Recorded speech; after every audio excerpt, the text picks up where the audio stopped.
आज की जो हमारी क्लास रहेगी BSKG 176 के मोस्ट इंपोर्टेंट क्वेश्चन को देखेंगे। और भाई मेरे मैं जितने क्वेश्चन कराने वाला हूं ये सारे क्वेश्चन जरूर करके जाइएगा। एग्जाम में आप लोगों को यही क्वेश्चन जरूर देखने को मिलेगा, ठीक है। इससे बाहर मेरा कोशिश ये रहेगा जितना मैं पढ़ा रहा हूं उतना पढ़ के जरूर जाइएगा, ठीक है। इसी में से आपको एग्जाम में क्वेश्चंस मिलेंगे जरूर, ठीक है, देखिएगा।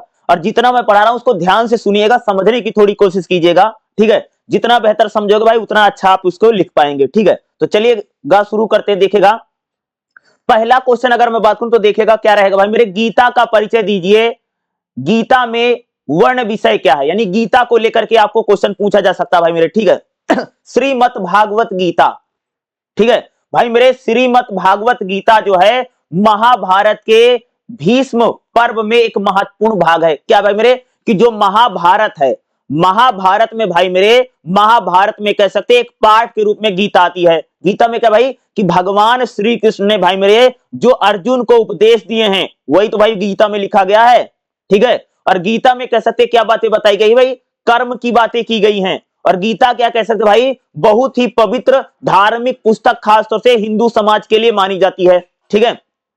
और श्रीमद् भागवत गीता जो है भाई मेरे वो कह सकते हैं कि महाभारत के भीष्म पर्व जो चैप्टर आता है उसमें माना गया है। गीता में कुल कितने अध्याय हैं, यानी कह सकते भाई जो गीता उसमें कुल 18 अध्याय हैं, लगभग 700 श्लोक हैं। कह सकते कि अगर आप बात करूं, अगर मैं गीता की बात करूं तो कह सकते भाई 18 अध्याय हैं, लगभग 700 श्लोक हैं। गीता का उपदेश क्या है भाई, गीता का जो उपदेश है कुरुक्षेत्र के युद्ध भूमि में, भाई कुरुक्षेत्र में यानी जब महाभारत का युद्ध चल रहा था तो कह सकते भाई जो कुरुक्षेत्र है जहां पर युद्ध लड़ा जा रहा था वहां पर कह सकते भाई श्री कृष्ण ने क्या था, श्री कृष्ण ने अर्जुन को कह सकते यहां पर उपदेश दिया है। गीता का मूल उद्देश्य क्या भाई, गीता क्या कहती है, तो गीता में कहा गया कि भाई मेरे मनुष्य का जो जीवन है वो कर्म धर्म और मोक्ष के लिए दिखाना, राह दिखाना है। गीता हम लोगों को यह यानी गीता हमको यही कहती है कि भाई हमें अपना कर्म करना चाहिए, कर्म प्रधान, कर्म करिए भाई। आपका जो कर्म है, कर्म मतलब समझिए यानी आपकी जो जिम्मेदारी, आपका जो काम है, इसी को भाई हम लोग कहते हैं भाई कर्म। धर्म क्या है, यानी हमको हमेशा धर्म पर चलना चाहिए, धर्म के मार्ग पर चलो, कभी भी हमें अपने धर्म से हटना नहीं चाहिए। धर्म क्या भाई, अरे भाई आपका एक धर्म के रूप जो आपको धार्मिक जिम्मेदारी उसको निभा भाई तो भाई धर्म है। मोक्ष क्या है, अरे मोक्ष का मतलब है भाई कि हमें मोक्ष प्राप्त करना जरूरी है। पता है मोक्ष मतलब समझ लो भाई स्वर्ग। बोला जाता भाई जिस आदमी को मोक्ष मिल गया ना उसको दोबारा जन्म लेने की आवश्यकता नहीं पड़ेगी, ठीक है। मोक्ष प्राप्ति ही कह सकते हिंदू धर्म में सबसे बड़ा है।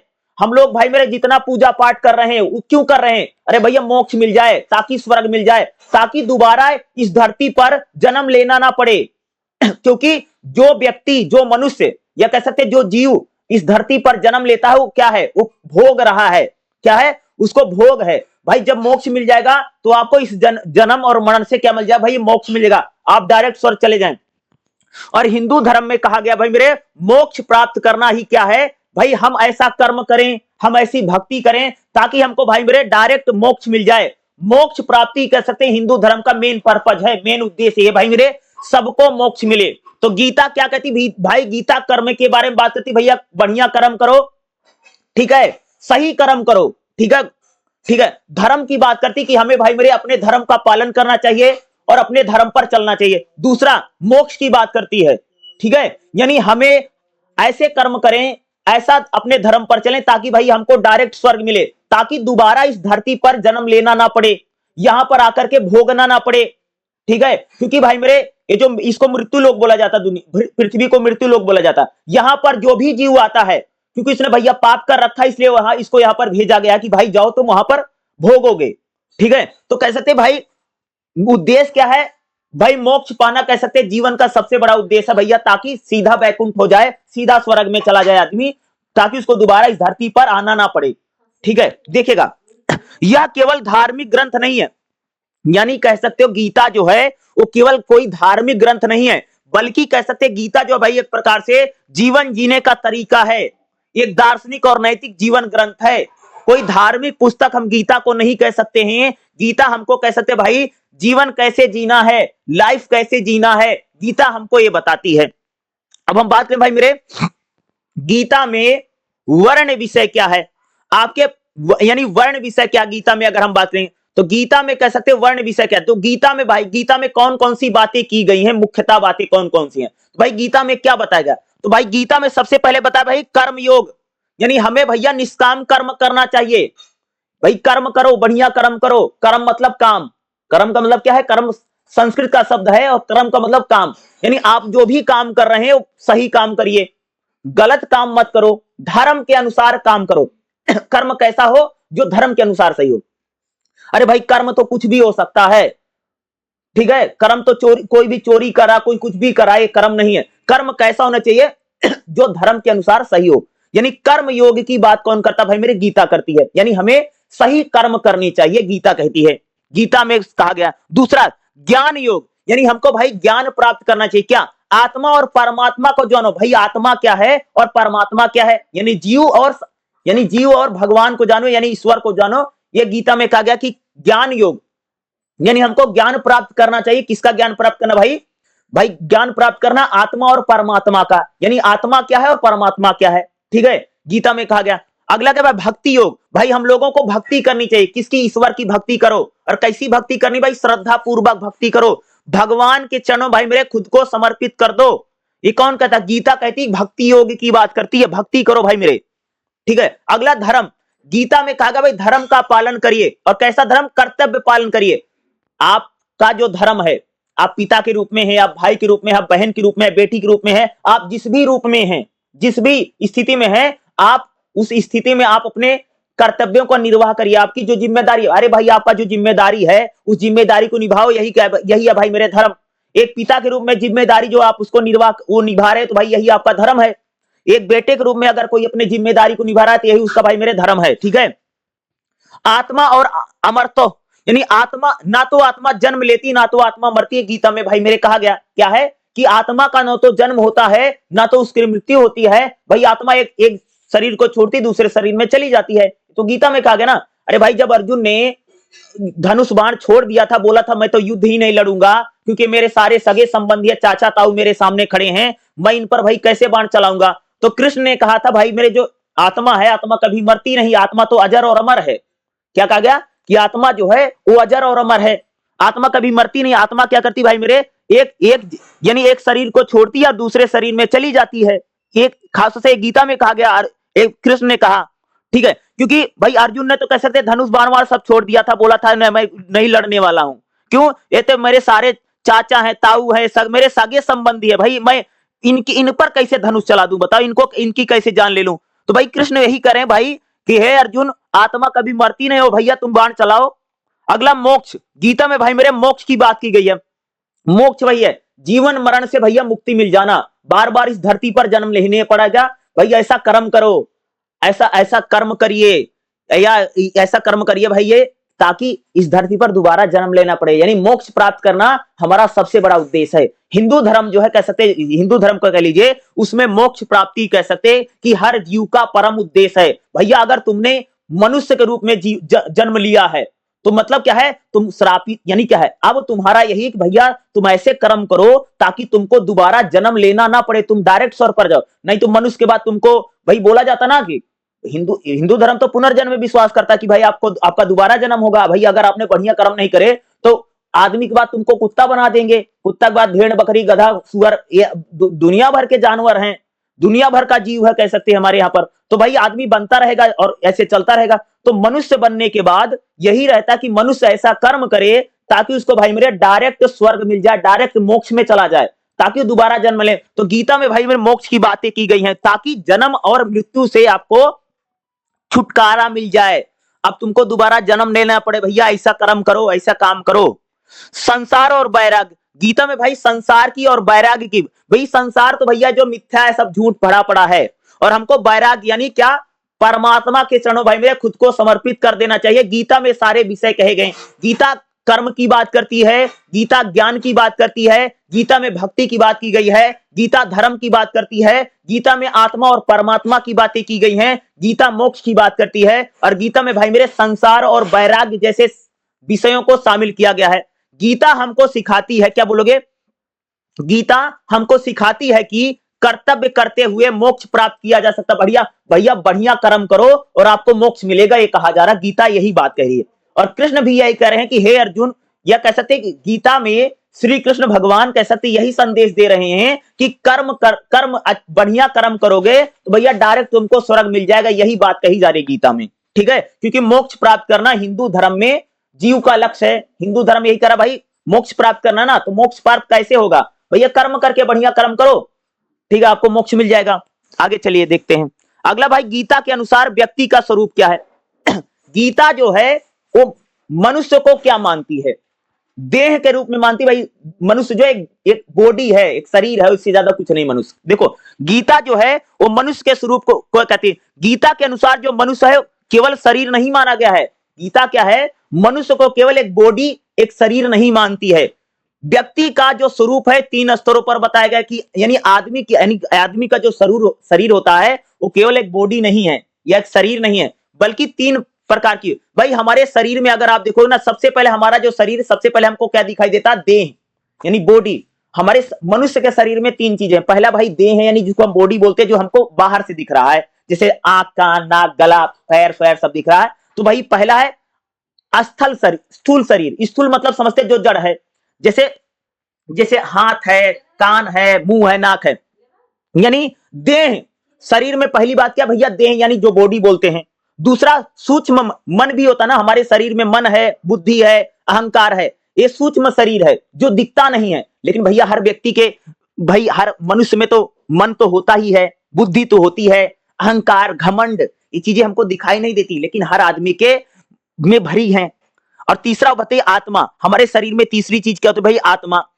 आत्मा जो है भाई जान जिसको बोलते हैं ना, आदमी में क्या आत्मा तो होती है, ठीक है, जो बार बार क्या करती भाई? शरीर को। तो गीता के अनुसार व्यक्ति का जो स्वरूप है भाई मेरे, क्या वो व्यक्ति जो है, मनुष्य जो है केवल शरीर नहीं है, बल्कि व्यक्ति का जो स्वरूप है वो 3 प्रकार का है। पहला तो देह है भाई, जो हमको दिखाई देती है व्यक्ति में। दूसरा जो ऐसा शरीर होता है जो हमको दिखाई नहीं देता, जैसे मन है, बुद्धि है, अहंकार है, लोभ है, ये तो हमको दिखाई नहीं देता, लेकिन ये भी शरीर में होता भैया मेरे। और तीसरा भाई मेरे आत्मा। आत्मा भी तो भाई मेरे शरीर में होती है, ठीक है। अब देखिएगा व्यक्ति के अनुसार व्यक्ति का स्वरूप क्या है, व्यक्ति के स्वरूप की विशेषता क्या है? भाई आत्मा जो है व्यक्ति में, अगर आप देखो आदमी में देखोगे तो भाई हमारे अंदर जो आत्मा अजर और अमर है। आत्मा तो ना कभी जन्म लेती है ना तो मरती है। एक कहा जा रहा है शरीर नश्वर है, यानी शरीर जो है वो भाई मेरे मिट्टी में मिल जाता है, खत्म हो जाता है, लेकिन आत्मा क्या? शाश्वत है, हमेशा रहती है। आत्मा हमेशा रहेगी। आत्मा शरीर को छोड़ देती है, इस शरीर के बारे में कहा जा रहा है। व्यक्ति अपने कर्म से बंधा हुआ है। हर व्यक्ति को भाई मेरे अपने जीवन में कर्म करना ही पड़ेगा। पाप पुण्य भैया मेरे भोगने पड़ेंगे, इससे कोई बच नहीं सकता है। क्या है? व्यक्ति को भाई मेरे क्या करने पड़ेंगे? कर्म तो करना ही पड़ेगा। बिना कर्म के भाई मेरे जो भी व्यक्ति ने इस धरती पर जन्म लिया है, चाहे कुछ भी हो भाई, उसको कर्म तो भोगना ही पड़ेगा। कर्म तो करना पड़ेगा। एक क्या कर गीता में व्यक्ति के बारे में कहा जा रहा, सही ज्ञान और सही कर्म से भाई मेरे मोक्ष को पाया जा सकता है। अगर आप सही ज्ञान प्राप्त करेंगे और सही कर्म करेंगे, सही कर्म और सही ज्ञान मार्ग ही हम लोगों को मोक्ष प्राप्त करवा सकता है। गीता के अनुसार व्यक्ति का वास्तविक रूप आत्मा है। व्यक्ति का असली स्वरूप क्या भैया? आत्मा है, जो हमारे अंदर है, ना कि शरीर है। शरीर मेन नहीं है, बल्कि आत्मा हमारे अंदर जो है भाई मेरे सबसे मेन है। तो व्यक्ति का स्वरूप क्या है, गीता में क्या बताया गया है? तो जो व्यक्ति है उसमें भाई मेरे आत्मा है, देह है, और ऐसा भी शरीर होता जो हमको दिखाई नहीं देता। जैसे हम लोगों ने बात किया, जैसे अहंकार है, अहंकार तो दिखाई थोड़ी देता है। बुद्धि है, मन है, यह भी तो शरीर में होता ना। तो देखो गीता मानव जीवन को सही दिशा देने वाला ग्रंथ है। गीता भाई हमको बताती है कि भाई हम लोगों को कैसा अपना लाइफ जीना है। कौन बताता भाई? गीता बताती है। गीता मानव को यह बताती कि भाई आपको सही दिशा में कैसे अपने लाइफ को जीना है। यह व्यक्ति के, यानी गीता हमको बताती भाई हमारी जिम्मेदारी क्या है, हमारे कर्तव्य क्या, हमारी रिस्पॉन्सिबिलिटी क्या है जी, ठीक है। यानी गीता हमको अपनी जिम्मेदारियों से वाकिफ कराती है। गीता आत्मा के बारे में बात करती है, आत्मा परमात्मा की बात करती है। गीता कहती भाई हमें ऐसा कर्म करना चाहिए मनुष्य को, ताकि उसको भैया मेरे मोक्ष मिल सके, भैया डायरेक्ट स्वर्ग चले जाओ, ऐसा कर्म कर दो। गीता यही ओवरऑल कह रही है, ठीक है। तो चलिए देखिएगा, ये क्वेश्चन भाई मेरे बहुत इंपॉर्टेंट है, और क्वेश्चन इस प्रकार से आपको एग्जाम में देखने को जरूर मिलेगा। भाई मेरे अगला हमारा क्वेश्चन क्या रहेगा? गीता के अनुसार इंद्रियों की कार्य प्रणाली बताओ। भाई गीता में कह सकते भाई इंद्रियों के बारे में जिक्र किया गया, भाई इंद्रियां क्या है। तो भाई मेरे अगर हम लोग बात करें गीता में इंद्रियां बात करेंगे, तो गीता में इंद्रियां मनुष्य के और बाह्य जगत के बीच में संपर्क बनाती। भाई हमारे पास जो इंद्रियां हैं वो क्या करती, मनुष्य और संसार के बीच में संपर्क बनाती, कड़ी का काम करती। भाई मेरे अगर हमारे पास इंद्रियां नहीं होती तो भाई मेरे हमारा इस संसार से कोई भी संपर्क नहीं हो पाता, कनेक्शन नहीं जुड़ पाता भैया मेरे। तो गीता में भाई मेरे इंद्रियों के बारे में बात किया गया है। इंद्रिय क्या है, जिससे हमें चीजें पता चलती भाई मेरे क्या है क्या नहीं है, जिससे हम नहाते धोते हैं, खाते पीते हैं, ठीक है, हगता मुगता आदमी इंसान कह लीजिए, ठीक है। इसी इंद्रियों के बारे में हम लोग यहाँ पर बात करने वाले हैं। तो गीता में भाई मेरे इंद्रियों के बारे में जिक्र किया गया। ये विषय शब्द स्पर्श रूप गंध की बताते हैं भाई मेरे। जिसे हम बोलते हैं, हमें कोई चीज देखो भाई, अगर तुम्हारी स्किन को अगर मैं गरम गरम छुआ दूं तो तुमको तुरंत पता चले भाई गरम लग रहा है, ठीक है। स्पर्श करके किसी को टच करोगे ना तो हमको पता है भाई हमको कोई टच कर रहा है ना। दूसरा गंध, गंध क्या होती है, स्मेल जिसको बोलते हैं भाई। अरे गंध क्या है, महक रहा है या बदबू मार रहा है, क्या है, महक भी क्या है, एक प्रकार की क्या है, गंध क्या होती है, यह भी हमारी इंद्री है, जिसे हम सूंघ करके करते ना, या गंध है। रस यानी किसी चीज को खाओगे भैया आपको, अरे जैसे आपने वैसे मान लिया आपने कुछ खा लिया भाई मेरे, मान लो आपने नमकीन खा लिया तो बोलेगा नमकीन लग रहा है। मान लो आपने कड़वा कोई चीज खा ली तो बोलेगा तीखा लग रहा है। तो जीभ जो है रस को बताती है भाई मेरे कि क्या है, कि मीठा है कि कड़वा है कि कसैला है, क्या है। तो यानी इंद्रियां हमको क्या बताती, इन चीजों के बारे में हमको बताती हैं। हमारी कौन क्या बताती भाई, जो इंद्रियां होती हैं। और इंद्रियां कितनी भाई, खासतौर से दो प्रकार की इंद्रिय होती है। एक तो होती है भाई मेरे ज्ञान इंद्रियां, जो हमको ज्ञान के बारे में बताती, किसी चीज को बताती हैं। ज्ञान इंद्रिय कौन कौन सी भाई मेरे, नेत्र, आंख हमारी एक इंद्रिय है जिससे भाई मेरे हम देखते हैं, देख करके किसी चीज को देख करके अनुमान लगाते हैं। तो यानी आंख क्या है, यानी नेत्र बोलते हैं, नेत्र हमारी ज्ञान इंद्रियां है। दूसरा त्वचा, त्वचा यानी कहते हैं स्किन भैया मेरे, त्वचा क्या है, यह भी हमारी ज्ञान इंद्रिय है। जैसे एक बात बताओ, जैसे अगर मैं आपके शरीर को कोई गर्म छुआ दूं, कोई चीज गर्म टच कर दूं तो आपको तुरंत पता है गर्म लग रहा है। आपके शरीर में जो ठंडी का मौसम है अभी आपके शरीर में मैं बर्फ का टुकड़ा धर दूं तो भाई आपको तुरंत पता चल जाएगा जी मेरे ये ठंडा लग रहा है। तो त्वचा क्या है, स्किन जिसको बोलते हो आप लोग, त्वचा समझ लीजिएगा। त्वचा क्या है, ज्ञान इंद्रिय है। अगला नेत्र, यानी नेत्र हमारी क्या होती है भाई, आंखें, ठीक है। नेत्र भी है क्या, यानी कान की बात करेंगे, नेत्र तो हो गया भाई कान, जिनसे भाई हम लोग सुनते हैं। तो यानी कान भी हमारे क्या ज्ञान इंद्रियां हैं। नेत्र यानी कह सकते हैं कि जो एक प्रकार से कान नहीं होता जिनसे भाई हम लोग सुनते हैं, तो यानी कह सकते हैं कान भी हमारे क्या ज्ञान इंद्रियां हैं। जीवा, जीभ, जीभ से जिससे हमें पता चलता है भाई मेरे खट्टा है, मीठा है, नमकीन है, कड़वा है।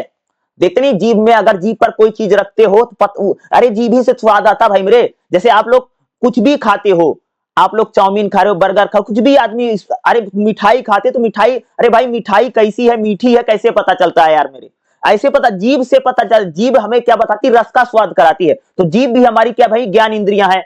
अगला कह सकते हैं कि हमारा मन, मन भी कह सकते हैं एक प्रकार से सारी चीजें हमको क्या करती है भाई मेरे, स्पर्श कराती है। तो ये क्या है, 5 ज्ञान इंद्रियां हैं। और 5 भाई मेरे कर्म इंद्रियां हैं। 5 क्या कर्म इंद्रियां होती है जिससे हम कर्म करते हैं, जैसे वाणी बोलते हैं, ये हमारी कर्म इंद्रिया है। हाथ जिससे भाई काम करते हो, हाथ हमारी कर्म इंद्रियां हैं। पांव यानी जो शरीर भाई से चलते हैं ना, चलते हो, कर्म इंद्रियां हैं। दूसरा लैट्रिन बाथरूम जहां से किया जाता है, यह भी क्या है, कर्म इंद्रियों की कैटेगरी में आती है। टोटल क्या है, 5 ज्ञान इंद्रिय और 5 कर्म इंद्रिय होती है, ठीक है।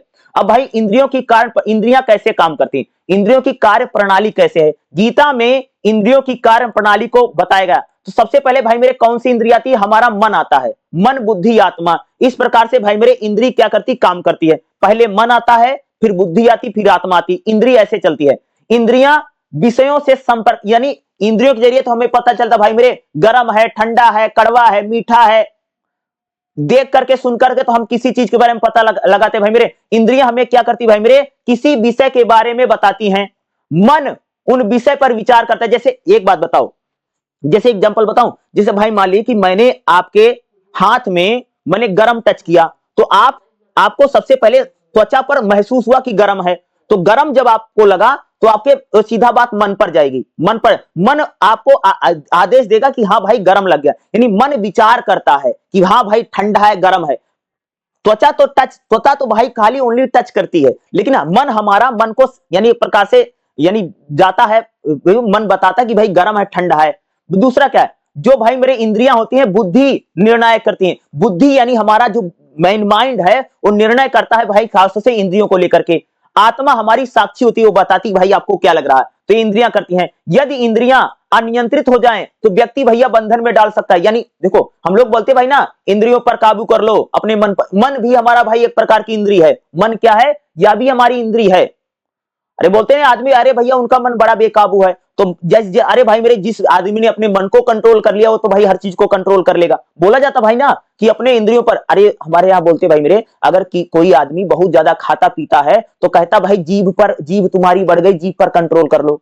तो क्या है? जीभ जो हमें टेस्ट यानी स्वाद बताती है। तो इंद्रियों को हमें भैया अपने कंट्रोल में रखना बहुत ज्यादा जरूरी है, नहीं तो भाई मेरे आपको ये बहुत परेशान कर दी, कुछ भी करवा देंगी। इंद्रियों को इसलिए तो देखा होगा कि हमारे यहाँ पर भाई जो साधु संत होते हैं, जो बड़े बड़े विद्वान टाइप के आदमी हुए भाई मेरे, जो हमारे ऋषि मुनि हुए हैं, ऋषि मुनि क्या करते थे? अपनी इंद्रियों को बस में कर लेते थे। क्या कर लेते थे भाई मेरे? इंद्रियों को बस में कर लेना, यानी मन को बस में कर लिया। आंख, कान, नाक, जीभ, त्वचा। अरे भाई जिस आदमी ने अपने जीभ पर कंट्रोल कर लिया तो भाई उसको ऐसा थोड़ी कि उसका मन ललचाएगा अभी ये खा लूं अभी वो खा लूं, तो नहीं करेगा ना। तो लोग क्या करते भाई अपने मन को और अपने जीभ को कंट्रोल कर लेते थे। तो इंद्रियों को अगर हम कंट्रोल नहीं करेंगे तो भाई इंद्रियां हमें बंधन में डाल देंगी। मानस क्या है? माइंड क्या है? मन इंद्रियों को भाई मेरे अनुभव कराता है। मन से ही हम किसी इंद्री का जो भी चीज होती है मन से होती है। मन भैया चंचल होता है, हर आदमी का भाई मेरे मन चंचल है। आज मन कुछ कर रहा है, कल भाई आपका कुछ करेगा। इसलिए भैया मन को बंधन में, भाई मन को हमेशा कंट्रोल में रखना चाहिए, बात कही जा रही। मन। दूसरा बुद्धि हमें बताती भाई क्या करना। बुद्धि हमें विवेक और निर्णय को बताती है। अरे बुद्धि से पता चला भाई क्या करना क्या नहीं करना है। बुद्धि हमें सही और गलत की जानकारी दी भाई, बुद्धि यानी माइंड। अरे बुद्धि तो भाई हमको बताती क्या गलत है क्या सही है, बुद्धि तो बताती भाई मेरे। दूसरा क्या? बुद्धि हमें यानी व्यक्ति को इंद्रियां विजय की ओर ले जाती। भाई जिस आदमी ने भैया मेरे अपनी बुद्धि को कंट्रोल कर लिया, अपने माइंड को कंट्रोल कर लिया है, वो भैया जीवन में जरूर विजय प्राप्त करेगा, उसको सफलता भाई मेरे जरूर मिलेगी। आत्मा क्या है?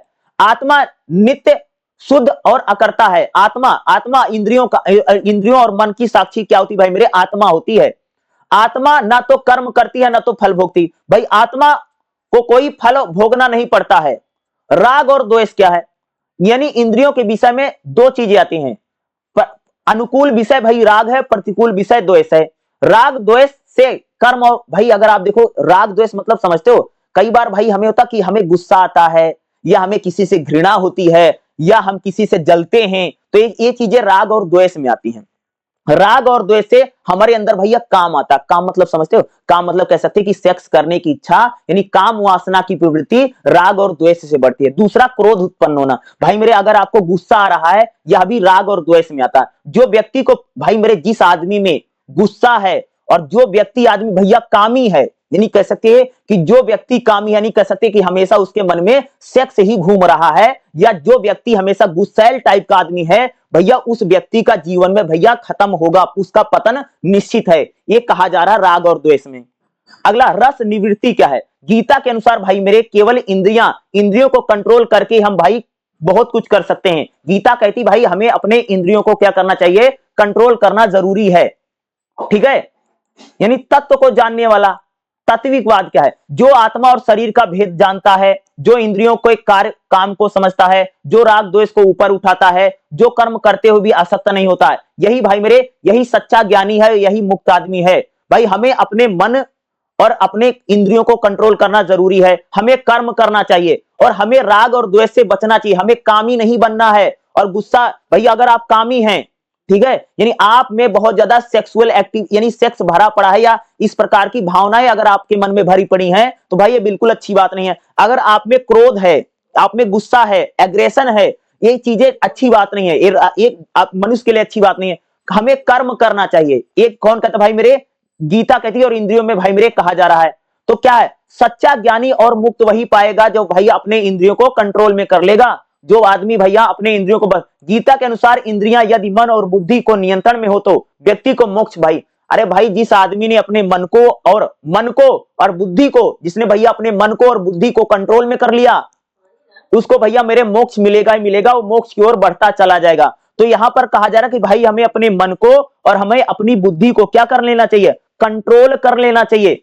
और भैया जिसने कंट्रोल नहीं किया भाई मेरे उसका पतन तो होगा होगा, और नहीं तो कामी व्यक्ति बन जाएगा, हमेशा उसके मन में वासना ही घूमती रहेगी, नहीं तो उसके मन में भाई गुस्सा, क्रोध, अहंकार, लोभ ये बढ़ता चला जाएगा, ये भी चीजें आपको भाई आगे ले जाएंगी। तो कामी व्यक्ति और घमंडी और अहंकारी व्यक्ति जो है भैया उसका पतन होना सुनिश्चित है, उसको भैया मेरे कभी स्वर्ग नहीं मिलेगा, ये कहा जा रहा है, यानी उसको कभी मोक्ष प्राप्त नहीं होगा अगर आप में काम वासना है, अगर आप घमंडी, अहंकारी और लालची टाइप के व्यक्ति हैं। ठीक है, अगला हमारा क्वेश्चन क्या रहेगा भाई मेरे, त्रिगुण क्या है, व्यक्तित्व पर उसके प्रभाव बताओ। भाई हमारे व्यक्तित्व पर त्रिगुण का क्या प्रभाव पड़ता है, त्रिगुण यानी तीन गुण, त्रिगुण क्या है इसको हम बात करें। त्रिगुण यानी गीता में कह सकते भाई मेरे, यानी गीता के अनुसार प्रकृति में तीन गुण है, यानी हमारा जो नेचर है, जो प्रकृति, उसमें भाई तीन गुण होते हैं, तीन चीजें क्या होता है भाई, सतगुण, रजोगुण और तमोगुण।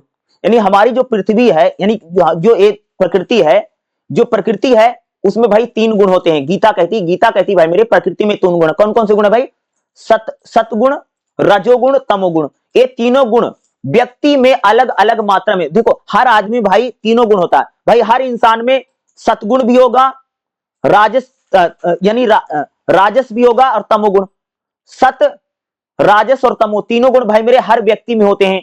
तो व्यक्ति के व्यवहार और बुद्धि को तीनों क्या करते भाई मेरे, प्रभावित करते हैं। ठीक है, सत्वगुण क्या है, सत्वगुण हमको स्वरूप को बताता है, यानी जैसे शुद्धता, ज्ञान, प्रकाश, शांति, विवेक, संतुलन की बात कौन करता है भाई, सतगुण करता है।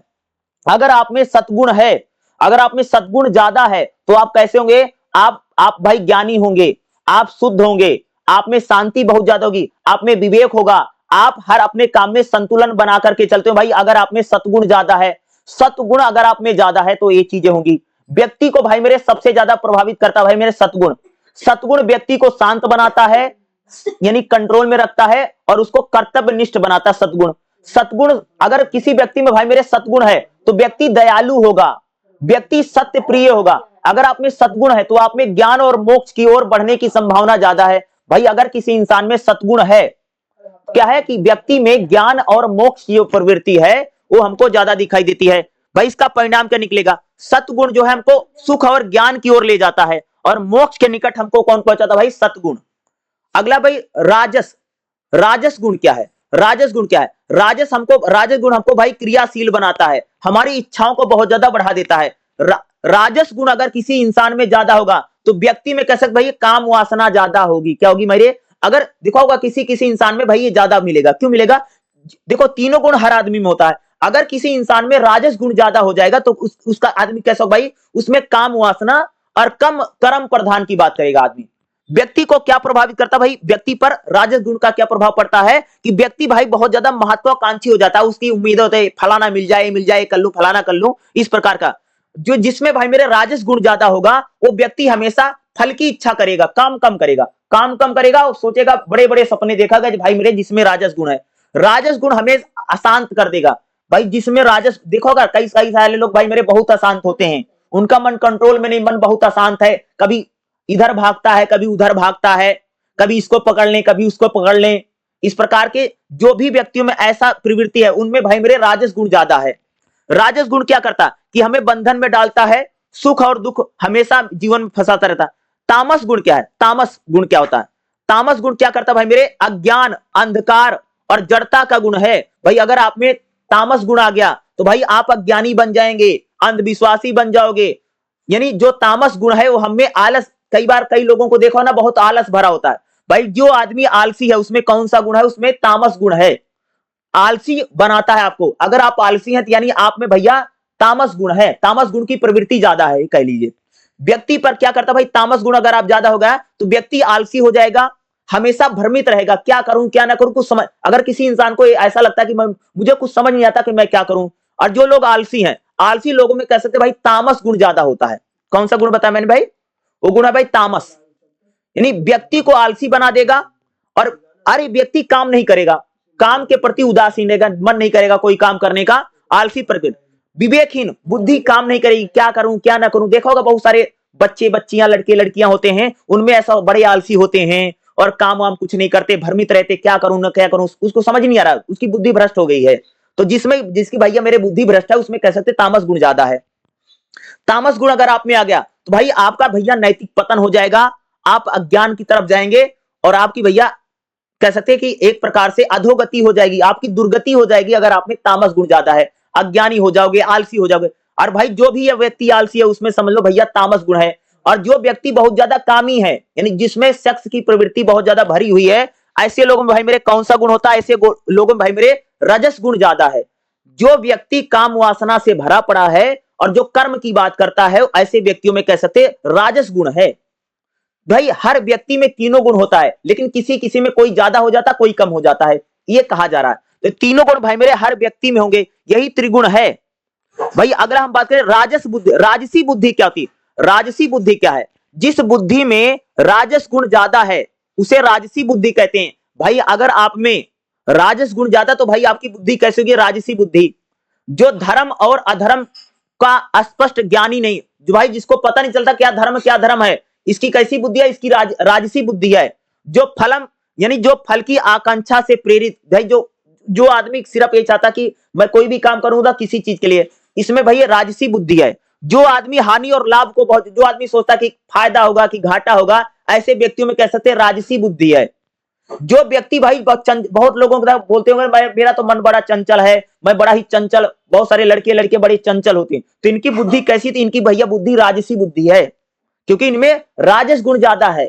जिसमें राजस गुण ज्यादा उसकी बुद्धि कैसी हो भाई? राजसी बुद्धि होती है। ठीक है जी। अगला तामसी बुद्धि, जिसमें तामस गुण ज्यादा है उसकी तामसी बुद्धि हो जाएगी। भाई मेरे तामसी बुद्धि क्या है? जिस बुद्धि में तामस गुण ज्यादा है वह तामसी बुद्धि हो जाएगी। जैसे जो अधर्म को धर्म मानता है, देखो बहुत सारे लोग बोलते हैं ना, अरे मैं कुछ नहीं मानता भाई, पैसा आना चाहिए, यानी गलत काम करो तब भी ठीक। अगर जो आदमी गलत काम को भी सही ठहरा रहा, जो अधर्म को भी धर्म मान रहा, इस ऐसे लोगों में भाई तामसी बुद्धि है। जो व्यक्ति अज्ञानी है, जो व्यक्ति काम वासना से भरा पड़ा है, जो व्यक्ति भैया भ्रमित है, ऐसे लोगों में कह सकते भाई मेरे कौन सी बुद्धि है? तामसी बुद्धि है। तो बुद्धि कितनी है भाई? दो प्रकार की बुद्धि, जैसे राजसी बुद्धि और तामसी बुद्धि, याद रखिएगा।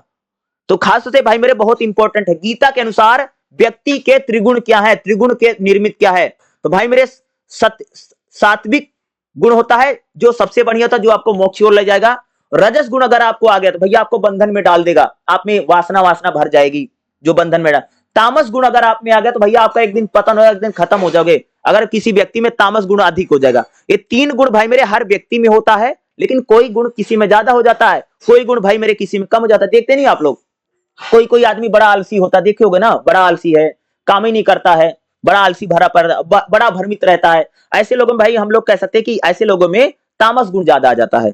राजस गुण क्या है? जो व्यक्ति बहुत कामी है, जो भाई कर्म करना चाहिए, और जो व्यक्ति वासना वासना से भरे पड़े हैं, जो जिनको समझ नहीं आता क्या करूं क्या ना करूं, ऐसे लोगों में भाई राजस गुण है। और जो व्यक्ति भाई बहुत अच्छा है, बहुत बढ़िया है, बहुत संस्कारी है, अपना काम करता है, कर्म की बात करता है, ऐसे व्यक्तियों में भाई सत्गुण है। सत्गुण सच्चाई, भाई सत्गुण, सत्गुण ज्यादा हो तो बढ़िया है। और भैया अगर हम लोगों में राजस गुण आ गया और भैया अगर तामस गुण आ गया तो भैया खराबी है। यानी यानी सत्गुण सबसे बढ़िया होता है, और भाई राजस गुण और तामस गुण ये तो भाई कह सकते हैं कि व्यक्ति को हमेशा बंधन में डालेंगे और व्यक्ति का पतन करने में एक होते हैं। तो गीता में भाई व्यक्ति के त्रिगुण की बात की गई है, तो भाई इंपॉर्टेंट है और एग्जाम में ये आपसे पूछा जरूर जा सकता है। ठीक है, चलिए अगला क्वेश्चन। संस्कार समाज में व्यक्ति को उन्नति की ओर ले जाते हैं। संस्कारों की भाई हम लोग बात करने जा रहे हैं, संस्कार क्या है? ठीक है, संस्कार क्या भाई मेरे? संस्कार क्या होता है? व्यक्ति को व्यक्तित्व में जो आदमी भैया शुद्ध है, जो व्यक्ति श्रेष्ठ बनने की, यानी संस्कार हमको श्रेष्ठ और महान बनाते, यही संस्कार हैं जो आपको अच्छा बनाते हैं, जो आपको श्रेष्ठ बनाने की ओर ले जा रहे हैं, वही भैया संस्कार हैं। भारतीय दर्शन यानी इंडियन फिलोसफी बोल देंगे भाई भारतीय दर्शन में कह सकते हो कि संस्कार हमें धार्मिक और सामाजिक क्रिया को बताते हैं। संस्कार क्या करते हैं भाई? कि आप धर्म में क्या करो और समाज में क्या करो, हमको संस्कार बताते हैं। संस्कार व्यक्ति को शारीरिक, मानसिक, नैतिक और आध्यात्मिक विकास में सहायता करते भाई। संस्कार क्या करते भाई मेरे? आपको शारीरिक, मानसिक, नैतिक और आध्यात्मिक विकास में हमको कौन मदद करता भाई? संस्कार। समाज में व्यक्ति की उन्नति में भैया संस्कारों की बड़ी भूमिका है। होता है भैया, आदमी बोलता है अरे इसमें तो संस्कार नाम की चीज नहीं है, समझ गए? तो भाई जिस व्यक्ति में संस्कारों की यहां पर हम लोग बात करने वाले हैं, संस्कार यानी समाज में व्यक्ति की उन्नति को कौन ले जाता भाई? संस्कार। संस्कार व्यक्ति को समाज उपयोगी बनाता। भाई जिस व्यक्ति में भाई मेरे कह सकते संस्कार होगा वो समाज के लिए भाई मेरे बहुत अच्छा है। समाज के लिए बढ़िया इंसान कौन है? जो भैया संस्कारी है। संस्कार से होने वाली उन्नति क्या है भाई? अगर आप में संस्कार है तो आपका भाई आपका नैतिक उत्थान होगा, आपका कैरेक्टर बढ़िया होगा। जो व्यक्ति भैया संस्कारी होता है उसका क्या होता है भाई? चरित्र बढ़िया, यानी कैरेक्टर बढ़िया होगा। अगर आप संस्कारी होंगे तो आपका चरित्र निर्माण होगा। संस्कार से क्या होता? हमें कर्तव्य बोध होता, हमें क्या करना क्या नहीं करना भाई हमें संस्कार बताता है। संस्कार हमें अनुशासन में रखता है, यानी संस्कार आपको भाई डिसिप्लिन में रखेगा। क्या? संस्कार हमें अनुशासन सिखाता है और हमें संयम सिखाता। भाई हमें अपने सेल्फ कंट्रोल में रहना चाहिए। हमको कौन बता भाई? संस्कार बताता है। संस्कार हमें सामाजिक समरसता, समाज में भाई मेरे मेल जोल के साथ रहना चाहिए। समाज में भाई मेरे सबका आदर सम्मान करो, ये हमें संस्कार सिखाता है। संस्कार हमें जीवन के हर जगह पर सही दिशा बताता। संस्कार हमें बताता कि भाई हमें क्या करना चाहिए क्या नहीं करना चाहिए। इस प्रकार से जो संस्कार है वो व्यक्ति और समाज की उन्नति का कारण है। भाई मेरे अगर आप संस्कारी हैं तो व्यक्ति का विकास होगा और हमारे समाज का विकास होगा। तो संस्कार हमें नैतिकता को बताते हैं, हमारे कैरेक्टर को बढ़िया बनाते हैं, हमें अनुशासन सिखाते हैं संस्कार। और संस्कार हमें भैया कह सकते हैं कि समाज में सहयोग की भावना को जागृत कौन करता? भाई मेरे संस्कार करते हैं। संस्कारों का प्रयोजन क्या है भाई? संस्कार का मुख्य उद्देश्य क्या है? तो संस्कार भाई मेरे हमारे जीवन को व्यवस्थित करता है। भाई हमें कैसा जीवन जीना है, कैसी लाइफ जीना है, ये हमें संस्कार बताता है। संस्कार भाई मेरे कह सकते हैं कि पाप की प्रवृत्ति को कम करते हैं।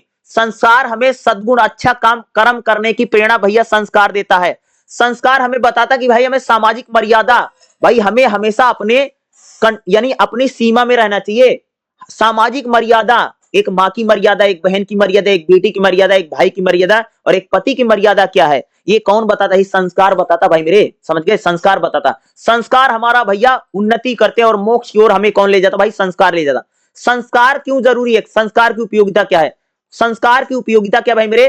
तो संस्कार जो होते हैं व्यक्ति को अनुशासन सिखाते हैं, यानी डिसिप्लिन भाई मेरे कौन सिखाता है? संस्कार सिखाता है। सामाजिक मूल्य, भाई हमें अपने समाज के लिए काम करना चाहिए, हमें संस्कार बताता है।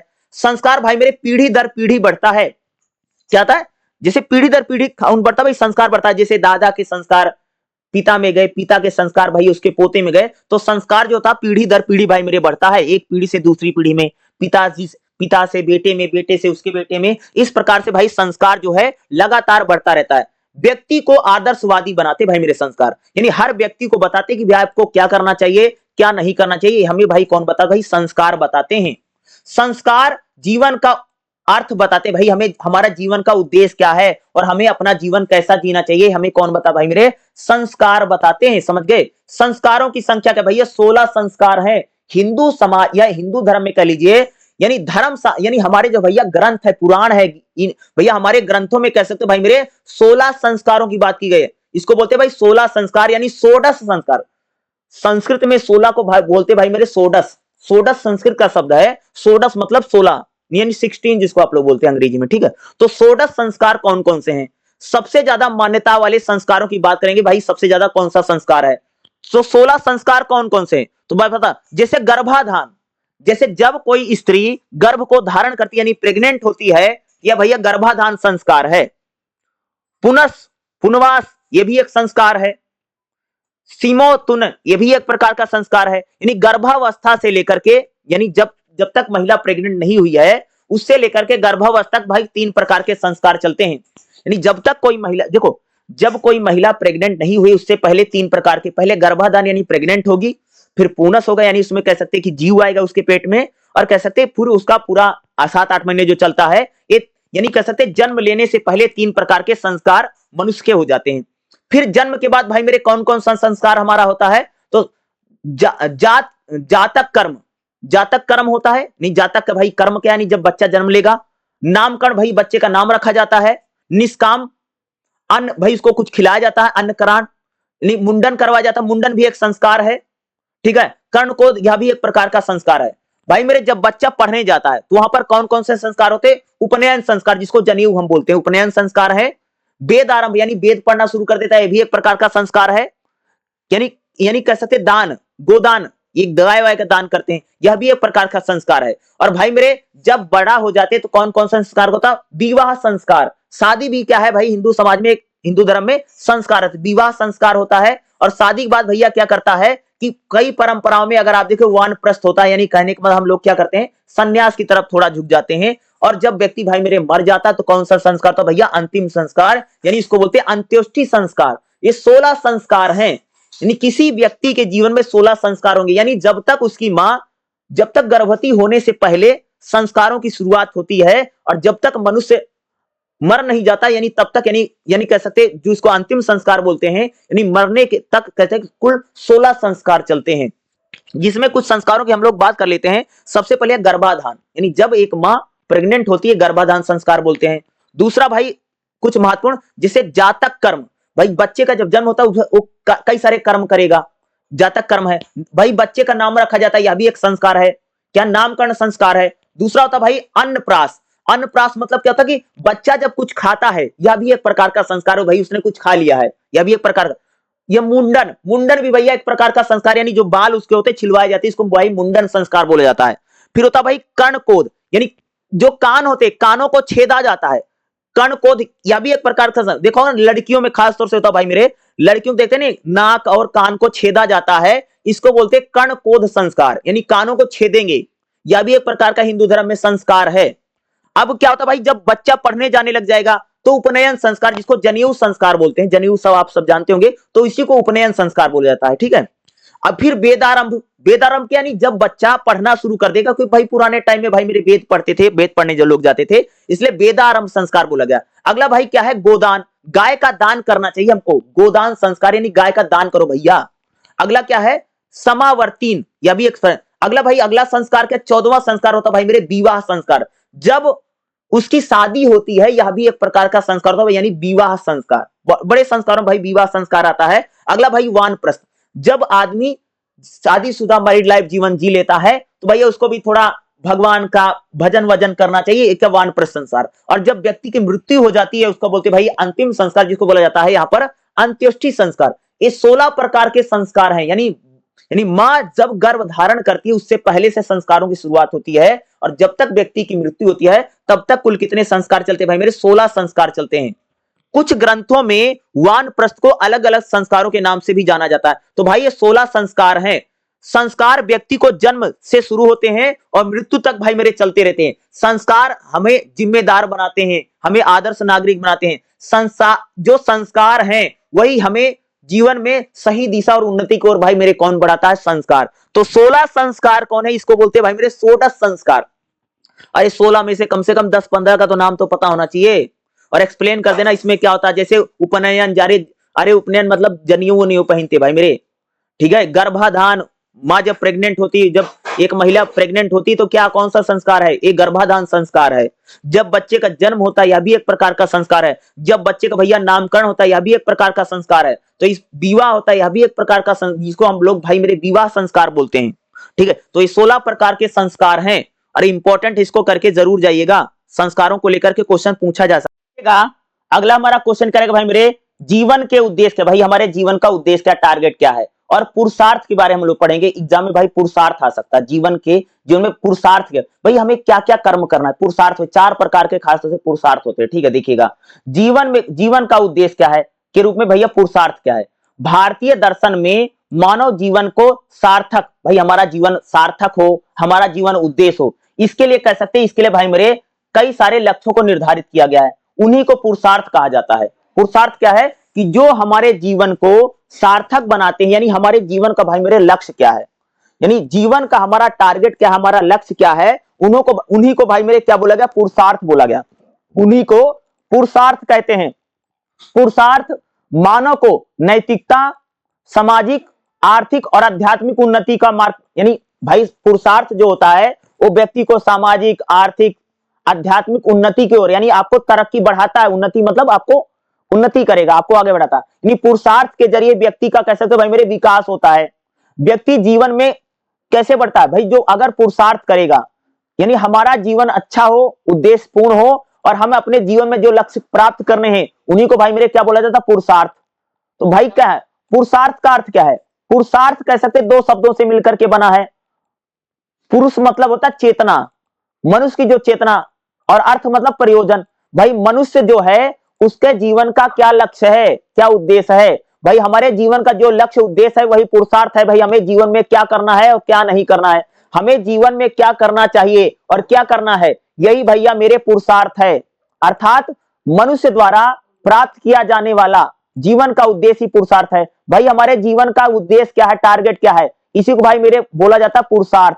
पुरुषार्थ भैया संस्कृत भाषा का शब्द है पुरुषार्थ, ठीक है। पुरुषार्थ क्या है कि जीवन का जो उद्देश्य होता है, भाई हमारे जीवन का टारगेट क्या है, हम लोग बोलते हैं भाई क्या करना, टारगेट क्या है, उद्देश्य क्या है, वही जो जीवन का उद्देश्य होता है उसे बोलते हैं भाई ये पुरुषार्थ। पुरुषार्थ कितने, चार प्रकार का पुरुषार्थ है, ये मैंने आपको पहले बताया था ना। पुरुषार्थ कितने, चार प्रकार का भाई मेरे पुरुषार्थ है। पहला क्या, जैसे यानी भारतीय परंपरा में चार प्रकार के पुरुषार्थ माने गए, जिसको पुरुषार्थ चतुर्थ कहा गया।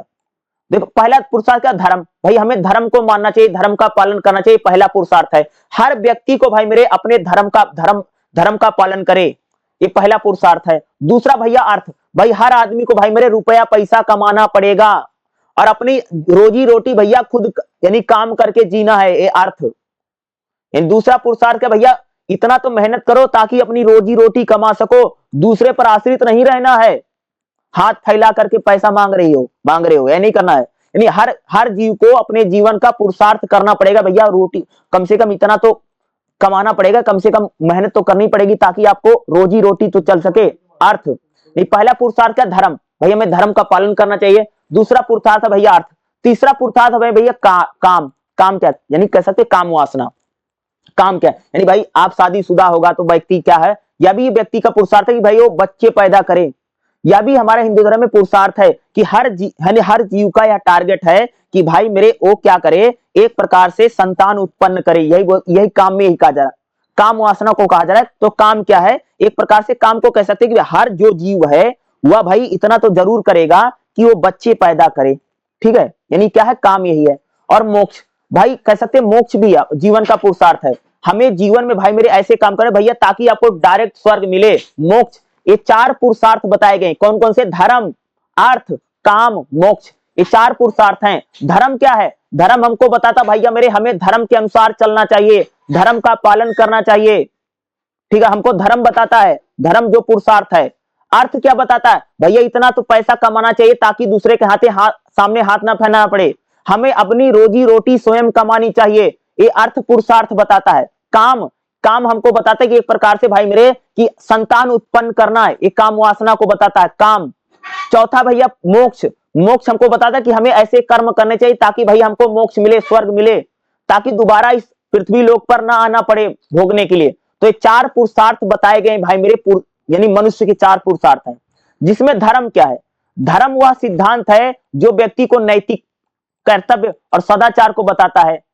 धर्म क्या है, धर्म हमको बताता है कि भाई समाज में व्यवस्था और संतुलन को बनाता है। धर्म हमको भाई मेरे सही और गलत को बताता है। सही और गलत को कौन बताता है, भाई धर्म बताता है। यानी धर्म जो है तीनों पुरुषार्थ में सबसे महत्वपूर्ण है, नियामक है। अर्थ क्या है, अर्थ हमको बताता है भाई आर्थिक संसाधन, भाई मेरे हमें अपनी रोजी रोटी स्वयं कमानी चाहिए, क्या है, यानी जीवन निर्वाह करने के लिए भाई आपको काम करना पड़ेगा।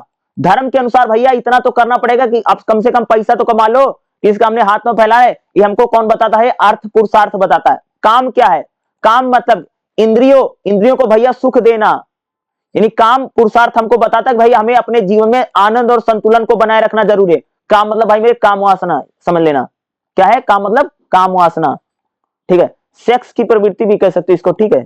काम वासना, काम एक काम हुआ वो काम नहीं है, काम वाला काम नहीं है, दूसरा काम है, ठीक है। यहाँ पर काम का मतलब होता है भाई मेरे क्या है, यानी काम वासना, सेक्स की प्रवृत्ति, यानी भाई सेक्स करके आदमी को आनंद मिलता, संतुष्टि मिलती है, तो उसको यहाँ पर काम कहा जा रहा है, ठीक है। असंयमित काम व्यक्ति को पतन को, भाई अगर कोई आदमी असंयमित काम कर रहा है, यानी कभी इसके साथ जा रहा कभी उसके साथ जा रहा है, उसको असंयमित, भाई जो आदमी इधर मुंह मार रहा उधर मुंह मार रहा है, भैया क्या है, उस व्यक्ति का पतन होगा, काम में बता जा रहा है। यानी हमें एक आदमी के साथ जीवन बिताना चाहिए, यही करा कि भाई जो काम है आपका वो सही होना चाहिए, नहीं कि आज इसके साथ, यानी अगर आप असंयमित काम कर रहे हैं, यानी आप एक प्रकार से सेक्सुअल एक्टिविटी आपकी बहुत खराब है, तो भैया क्या आपका जीवन में पतन होगा, काम हमको ही बताता है। यानी जीवन में भैया खुशी और आनंद, हैप्पीनेस भी जरूरी है। अरे काम का मतलब सेक्स वासना से जो खुशी मिलती है, हैप्पीनेस जो मिलती है, उस काम को यहाँ पर कहा जा रहा है। ठीक है। अब चौथा भाई मेरे मोक्ष। मोक्ष क्या है? मोक्ष मतलब जन्म और मरण से भैया मुक्ति मिल जाना। ये तो मोक्ष मैंने कई बार एक्सप्लेन किया इस क्लास में। मोक्ष मिलना क्या भैया? डायरेक्ट भैया स्वर्ग में चले जाओगे, दोबारा जन्म वलम नहीं ले पड़ेगा। यही चौथा पुरुषार्थ भैया मोक्ष है। मोक्ष क्या है? जीवन का परम लक्ष्य भैया मोक्ष है, ताकि भैया दुखों से मुक्ति मिल जाए, दोबारा इस धरती पर आकर के जन्म ना लेना पड़े और दुख ना भोगने पड़े। तो भाई मेरे पुरुषार्थ जरूरी है, चतुर्थ पुरुषार्थ जरूरी है। एग्जाम में भाई मेरे जरूर पूछा जाएगा। तो धर्म पहला पुरुषार्थ है, अर्थ दूसरा पुरुषार्थ है, काम हमको आनंद देता है, धर्म हमको दिखाता क्या करना चाहिए क्या नहीं करना चाहिए, अर्थ हमें आधार देता है, और मोक्ष हमें परम लक्ष्य की बात करता है। तो भाई मेरे चार पुरुषार्थ हैं, और पुरुषार्थ बहुत इंपॉर्टेंट है, एग्जाम में आएगा ही आएगा। और जो मैं बता रहा हूं यही आपको एग्जाम में लिखना है। भाई मेरे अगला हमारा क्वेश्चन करेगा, परिवार की संकल्पना बताओ। परिवार क्या है? और भैया परिवार कितने प्रकार का होता है? परिवार क्या है? तो परिवार समाज की भाई मेरे सबसे छोटी इकाई है। फैमिली, परिवार मतलब भाई मेरे फैमिली। फैमिली जो होती भाई मेरे परिवार की यानी समाज की सबसे छोटी इकाई परिवार है। परिवार में जो लोग होते भाई रक्त संबंध के आधार पर जुड़े होते ना। अरे भाई जैसे मान लो कि दो व्यक्ति, एक पति पत्नी है, मान लो उनको बच्चा होता है, तो क्या है? रक्त संबंध के आधार पर भाई परिवार के लोग जुड़े होते हैं। दूसरा वैवाहिक संबंधों के आधार पर परिवार में लोग जुड़े थे। देखो भाई एक बात बताइए, जब आपका जन्म हुआ तो आपकी कोई मम्मी होगी जन्म के आधार पर, कोई पापा है, कोई चाचा है, कोई बुआ है, कोई मौसी है, कोई कुछ है। क्या है? रक्त खून के रक्त संबंध के आधार पर भाई परिवार के लोग जुड़े होते हैं। दूसरा विवाह के बाद भाई मेरे जब शादी होती है तो कोई आपका सास हो जाएगा, कोई आपकी ससुर हो जाएगी, कोई देवरानी हो जाएगी, कोई जेठानी हो जाएगी, कोई ननद हो जाएगी। तो दूसरा क्या परिवार किससे बनता है? विवाह के बाद भी परिवार में लोग जुड़ते हैं, और दूसरा जन्म के बाद लोग जुड़ते हैं। तो जन्म यानी रक्त संबंध के आधार पर भैया परिवार होता है, या विवाह के बाद परिवार बढ़ता है, या दत्तक जैसे किसी को गोद ले लिया। दत्तक मतलब गोद ले लेना। भाई सुना होगा आप लोग ना कि उन्होंने उसको गोद ले रखा है, कानूनी रूप से भाई लिखा पढ़ी करके किसी को गोद ले लेते हैं। तो इस प्रकार से भाई मेरे हमारा जो परिवार है बनता है। परिवार एक दूसरे के प्रति भैया जिम्मेदारी को निभाता है। परिवार में भाई मेरे एक दूसरे से लोग जुड़े होते हैं। और परिवार भाई किस बेस पर बनता है? तो रक्त संबंध के आधार पर बनेगा कि भाई मेरे मान लीजिए कि किसी परिवार में एक बच्चे का जन्म हुआ, तो जन्म लेने से क्या हुआ भाई रे? खून के आधार पर आपकी कोई मम्मी बन गई, कोई पापा बन गए, कोई बुआ, कोई दादा, कोई नानी, कोई मौसी, ये सब बन गए। जब भाई आपकी शादी होगी तो विवाह संबंध के आधार पर भी आपके बहुत सारा परिवार बनेगा। कोई सास बनेगा, कोई ससुर बनेगा, कोई देवर बनेगा, कोई जेठानी बनेगी, कोई देवरानी बनेगी। तो क्या है? ये विवाह के बाद भी भाई मेरे हमारे परिवार में लोग बनते हैं। तो भाई परिवार क्या है? परिवार कितने प्रकार का है? तो सबसे पहले भैया परिवार होता है संयुक्त परिवार, जिसको हम लोग बोलते हैं भाई ज्वाइंट फैमिली। संयुक्त परिवार क्या है? जिस परिवार में कई पीढ़ी के लोग यानी दादा दादी, मम्मी पापा, भाई बहन सब मिलकर के रहते भैया, यही संयुक्त परिवार है। जिस परिवार में भैया भाभी चाचा चाची सभी लोग रह रहे हैं, यही भैया संयुक्त परिवार होता। भारत में ज्यादातर भाई मेरे संयुक्त परिवार ही पाया जाता है। सब एक साथ रहते, साथ खाना खाते हैं, और सबका भैया घर मकान एक में है, साझे में है। इसको बोलते भाई मेरे संयुक्त परिवार। संयुक्त परिवार क्या होता भाई मेरे? जिस परिवार में दादा दादी, मम्मी पापा, भाई भैया भाभी, चाचा चाची सभी लोग मिलकर के रहते हैं, सभी लोग एक ही साथ खाना बनाते हैं, खाना खाते हैं, और भैया संपत्ति का बंटवारा नहीं किया गया, जमीन उमीन खेत वोत नहीं बटा है। इसको बोलते भाई मेरे संयुक्त परिवार। संयुक्त परिवार में क्या होता है? सामूहिक मिलजुल करके काम करते हैं, संपत्ति बटी नहीं होती है, यहाँ पर संस्कार होता है, बुजुर्गों का सम्मान होता है भाई मेरे संयुक्त परिवार में। संयुक्त परिवार क्या भाई मेरे? सामाजिक सुरक्षा प्रदान करता है, बच्चों को नैतिकता सिखाता है। अगला होता भाई मेरे एकाकी परिवार। एकाकी परिवार एकल परिवार कह सकते हैं। कि एकल परिवार क्या होता भाई मेरे? जिसमें भाई मेरे पति पत्नी और उनके बच्चे रहते हैं, वही एकल परिवार होता है। एकल परिवार क्या है? एकाकी मतलब एकल परिवार, जिसमें केवल पति पत्नी, जिस परिवार में भैया मेरे केवल पति पत्नी और उनके अनमैरिड बच्चे की शादी हो गई तो एकल परिवार नहीं होगा भाई। जिसमें पति पत्नी और उनके बच्चे रहते हैं, ऐसे परिवार को भाई एकल परिवार। एकल परिवार में भाई मेरे पति पत्नी रहते हैं और उनके अविवाहित बच्चे रहते हैं, एकल परिवार है। एकल परिवार में भाई लोग सीमित होते, सदस्य कम होते हैं, स्वतंत्रता अधिक होती है, कोई कुछ भी कर सकता भाई मेरे एकल परिवार में। एकल परिवार भाई आधुनिक समाज में आज के समय ज्यादातर भाई मेरे एकल परिवार है। हर परिवार में देखो पति पत्नी और उनके बच्चे ही रहते हैं। एकल परिवार में भाई मेरे जिम्मेदारी बहुत कम होती है, लोगों का जुड़ाव कम होता है भाई एकल परिवार में। अगला तो भाई मेरे विस्तृत परिवार क्या होता है। विस्तृत परिवार क्या है? विस्तृत परिवार वह जिसमें एकांकी परिवार के साथ है, जिसमें निकट संबंधी जैसे दादा दादी, चाचा ताऊ, विवाहित भाई सभी रहते हैं, परंतु सभी एक घर में रहना अनिवार्य नहीं है। भाई मेरे विस्तृत परिवार क्या होता है कि जिस परिवार में भाई मेरे बहुत सारे लोग हैं लेकिन एक साथ नहीं रहते, इसको बोलते हैं विस्तृत परिवार। देखो होगा ना कि भाई परिवार बहुत बड़ा है, कोई कहीं रहता है कोई कहीं रहता है, इसी को भाई हम लोग बोलते हैं विस्तृत परिवार। संबंधों के आधार पर यह परिवार होता है, सामाजिक सहयोग होता है और आपसी समानता होती है। मिश्रित परिवार क्या भाई मेरे? परिवारों में अगला परिवार क्या था? मिश्रित। मिक्स परिवार क्या है? तो भाई इसका मिश्रित परिवार वह होता कि जिसमें पुनर्विवाह के कारण होता है, जैसे दोबारा शादी वादी कर ली है। जैसे मान लो कि एक आदमी था, उसके 2 बच्चे थे, मान लो उसकी पत्नी ने उसने भाई मेरे दोबारा शादी कर ली, उससे भी 2 बच्चे हो गए। इस प्रकार के जो परिवार होते हैं ये मिश्रित परिवार होता है, जिसमें सौतेले भाई बहन, माता पिता, बच्चे बच्चे सौतेले उतले होते हैं, इसी को बोलते हैं भाई मेरे मिश्रित परिवार। क्या होता है ऐसा? मिश्रित यानी मिक्स है। विभिन्न परिस्थितियों में परिवार रहता है, सामाजिक संयोजन में जरूरत है। मिश्रित परिवार भाई मेरे हमारे समाज में भी देखने को मिलता है। तो परिवार क्या है?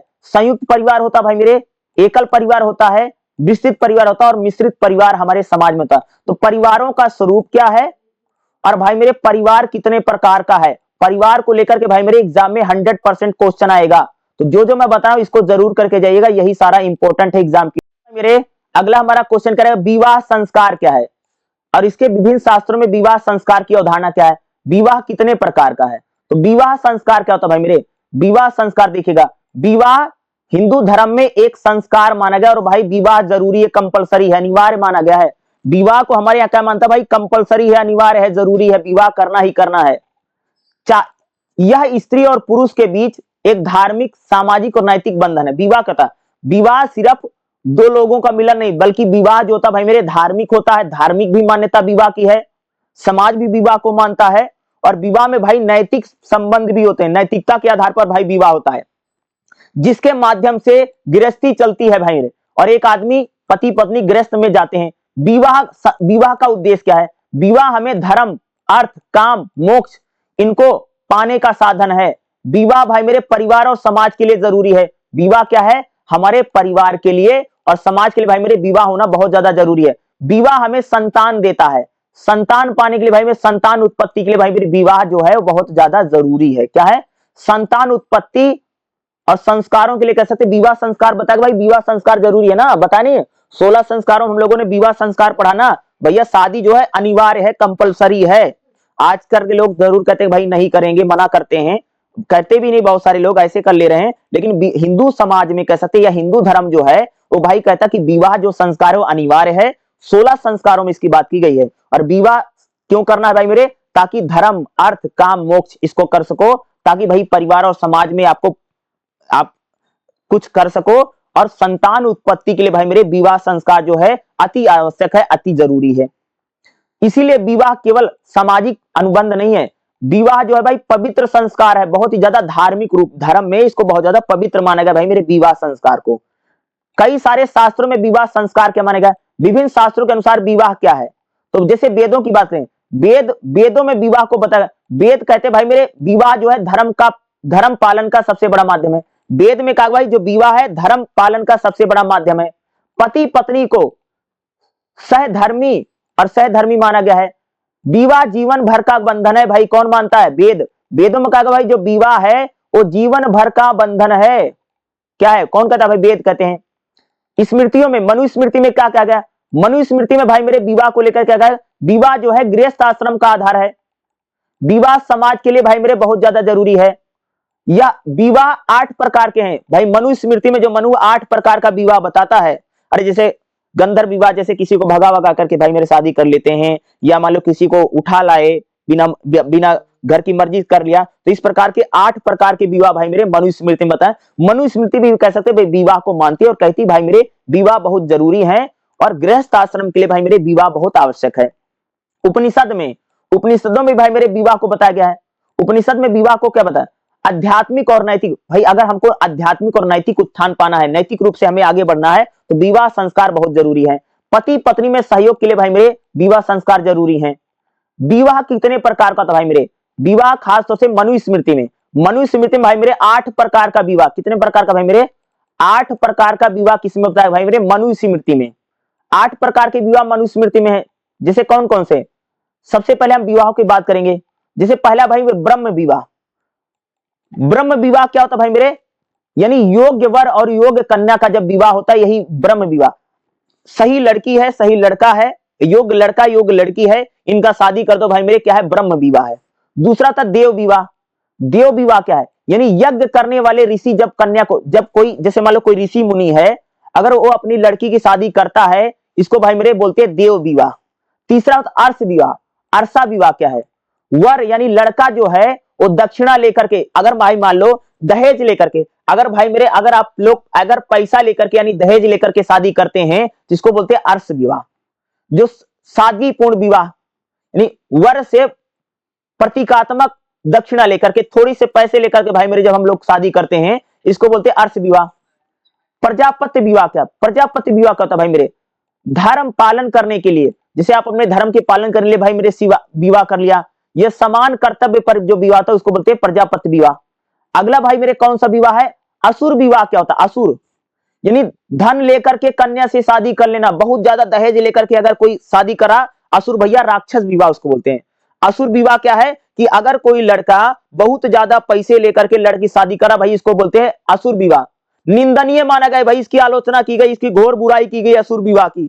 असुर विवाह क्या है कि बहुत धन लेकर के कन्या से शादी करना असुर विवाह है। अगला भाई क्या था, गंधर्व विवाह।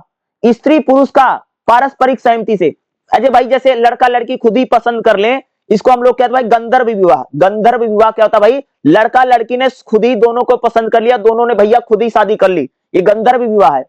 अगला तो भाई राक्षस विवाह क्या है, राक्षस क्या होता है, किसी कन्या का भाई आपने लड़की को आपने अपहरण कर लिया, उससे शादी कर ली, इसको बोलते हैं राक्षस विवाह।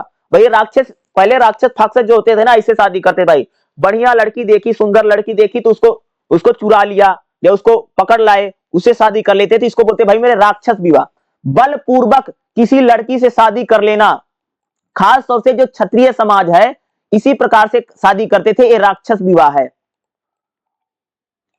पौच्छस विवाह क्या है, छल, किसी के साथ छल करके, झूठ मूठ बोल करके अगर भाई मेरे कोई शादी करता है, पौछ विवाह इसको बोल। तो 8 प्रकार के भाई मेरे विवाह बताए गए हैं।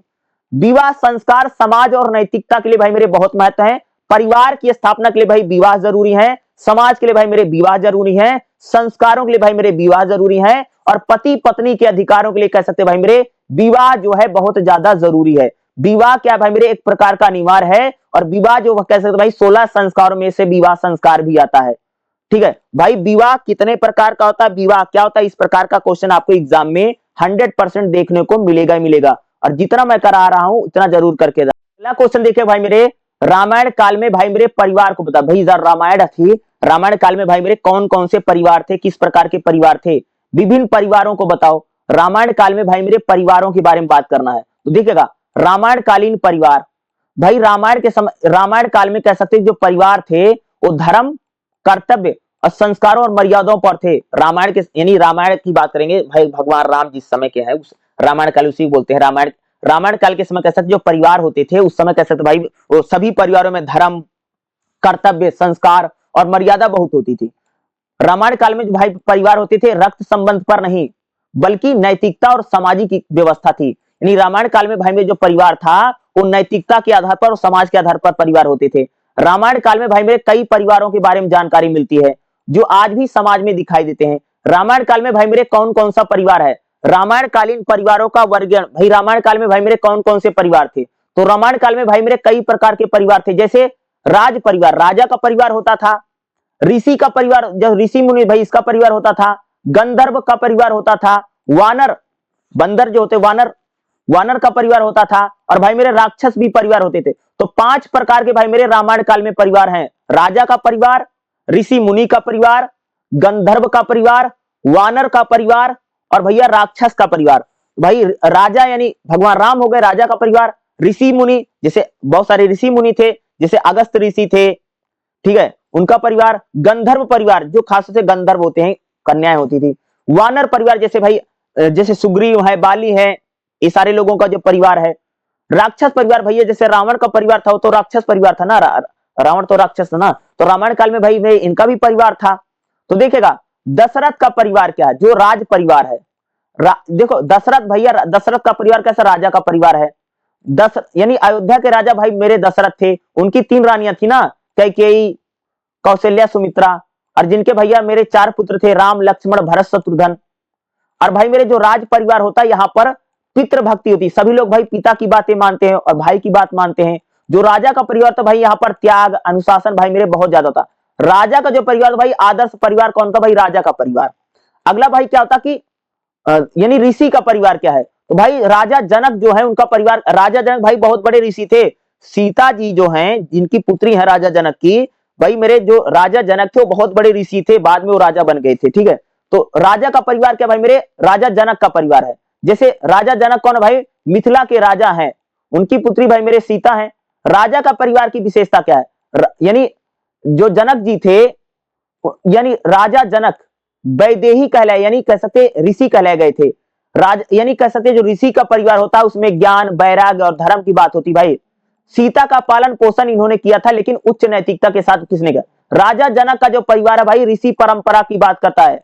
ऋषि का परिवार कौन है भाई, राजा जनक का परिवार। अगला भाई ऋषि का परिवार क्या होता था, जैसे जैसे मुनि वशिष्ठ है, विश्वामित्र है, वाल्मीकि है, इनका जो परिवार था भाई मेरे क्या था, वो ऋषि परिवार होता था, क्योंकि ये लोग भी शादी करते थे भाई मेरे। जैसे विश्वामित्र हैं, ऋषि वशिष्ठ हैं, वाल्मीकि जी हैं, इनका जो परिवार एक कैसा परिवार भाई, ऋषि परिवार है। ऋषि परिवार में क्या होता था, बहुत ज्यादा सादगी होती थी, ये लोग तपस्या करते थे, शिक्षा उच्छा के केंद्र थे। ऋषि जो परिवार होता है नैतिकता पर चलता है। अगला तो भाई मेरे गंधर्व परिवार क्या है, गंधर्व क्या है, गंधर्व मतलब समझते, जो लोग भाई मेरे नाच करके गा करके अपना जीवन यापन करते हैं, नाचना गाना बजाना, ये लोग जो काम करते हैं उसको बोलते हैं भाई गंधर्व, ठीक है। विवाह प्राय पारस्परिक सहमति से होता था भाई गंधर्व परिवार में। गंधर्व परिवार क्या है, जिस परिवार में प्रेम और सुंदरता यानी नाच गाना होता है, गंधर्व परिवार है। गंधर्व परिवार में भाई कला की स्वतंत्रता होती, नाचना गाना ये सब काम करते हैं। अगला भाई मेरे वानर परिवार क्या है, सुग्रीव का जो परिवार है, सुग्रीव वानर राज भाई मेरे सुग्रीव थे, सुग्रीव के भाई मेरे बाली हैं, इनके मंत्री हनुमान और अंगद हैं, इसको भाई बोलते वानर परिवार था नहीं, सुग्रीव का परिवार और बाली का जो परिवार, ये वानर परिवार है। अगला भाई मेरे हम लोग कह सकते हैं राक्षस परिवार क्या है, भाई रावण का जो परिवार है तो राक्षस परिवार था रामायण काल में भाई मेरे। लंकापति कौन है भैया, रावण है। रावण का भाई क्या है, कुंभकर्ण है, विभीषण है, और इनका लड़का भैया मेघनाथ इंद्रजीत, जिसका नाम पता है। राक्षस के परिवार में क्या होता भाई मेरे, यहाँ पर शक्ति बहुत ज्यादा, बहुत बलशाली होते थे, बहुत ज्यादा धन पैसा खूब होता था। और राक्षस परिवार में भाई मेरे बहुत ज्यादा घमंड होता है, बहुत ज्यादा अहंकार होता है। देखते नहीं रावण क्या है, रावण तो भाई घमंडी है, रावण अहंकारी है, तो राक्षस परिवार में होगा ही होगा कि वो भाई मेरे बहुत ज्यादा घमंडी और बहुत ज्यादा अहंकारी होता है। राक्षस परिवार भैया हमेशा अधर्म की बात करता है, धर्म पर नहीं चलता भाई मेरे, जो राक्षस का परिवार होता है। तो ये भाई मेरे कह सकते हैं कि रामायण काल में एक कुल परिवारों की हम लोग बात कर रहे हैं भाई, राजा का परिवार है, ऋषि का परिवार है, गंधर्व का परिवार है, वानर का परिवार है, और भैया आखिरी परिवार भैया राक्षस का परिवार। तो ये परिवारों की बात की गई। तो रामायण काल में कह सकते भाई कई प्रकार के परिवार थे, जैसे दशरथ का परिवार जो राजा का परिवार है, ऋषि का परिवार होता था, गंधर्व का परिवार होता था, वानर का परिवार होता था, और राक्षस का भी परिवार होता था। तो रामायण काल में भाई मेरे परिवार क्या है, ये क्वेश्चन कई बार एग्जाम में आया है, कई बार पूछा गया, इस बार भी भाई मेरे आ सकता है, इसलिए इसको करके करके इसको पढ़ करके जरूर मेरे।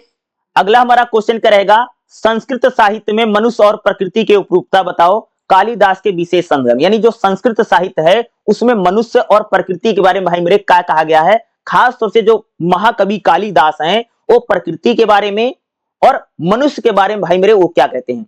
देखिएगा मनुष्य और प्रकृति क्या है, तो संस्कृत साहित्य में भाई मेरे मनुष्य को और प्रकृति को अलग अलग नहीं माना जाता, बल्कि जो मनुष्य है जो प्रकृति है दोनों एक दूसरे के पूरक है।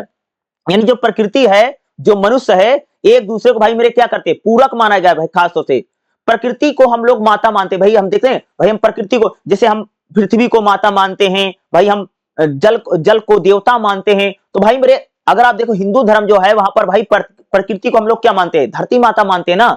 हम लोग गुरु और सहचारी किसको मानते हैं भाई, प्रकृति को मानते हैं। मनुष्य का जीवन जो है भाई मेरे वो भावनाएं संस्कारों से चलता है, प्रकृति हमारे लिए भाई मेरे क्या जीवन का आधार है। तो भाई जो हिंदू धर्म है, जो हिंदू समाज है वह प्रकृति और मनुष्य को एक जैसा मानता है। संस्कृत साहित्य में भाई प्रकृति चेतना क्या है, जो हमारे संस्कृत के ग्रंथ हैं उसमें भाई प्रकृति को सजीव, भाई प्रकृति में भी जान होती है, जो झील है, झरना है, नदी है, तालाब है, पहाड़ है, पेड़ है, पौधे हैं, भाई इसमें भी जान होती है। प्रकृति में भी सजीव है, जान होती है, भी संवेदनशील होते भाई।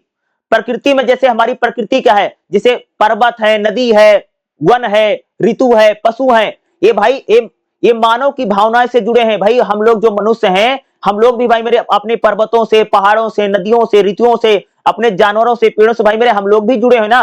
प्रकृति और मनुष्य भाई मेरे आपस में जुड़ा हुआ है।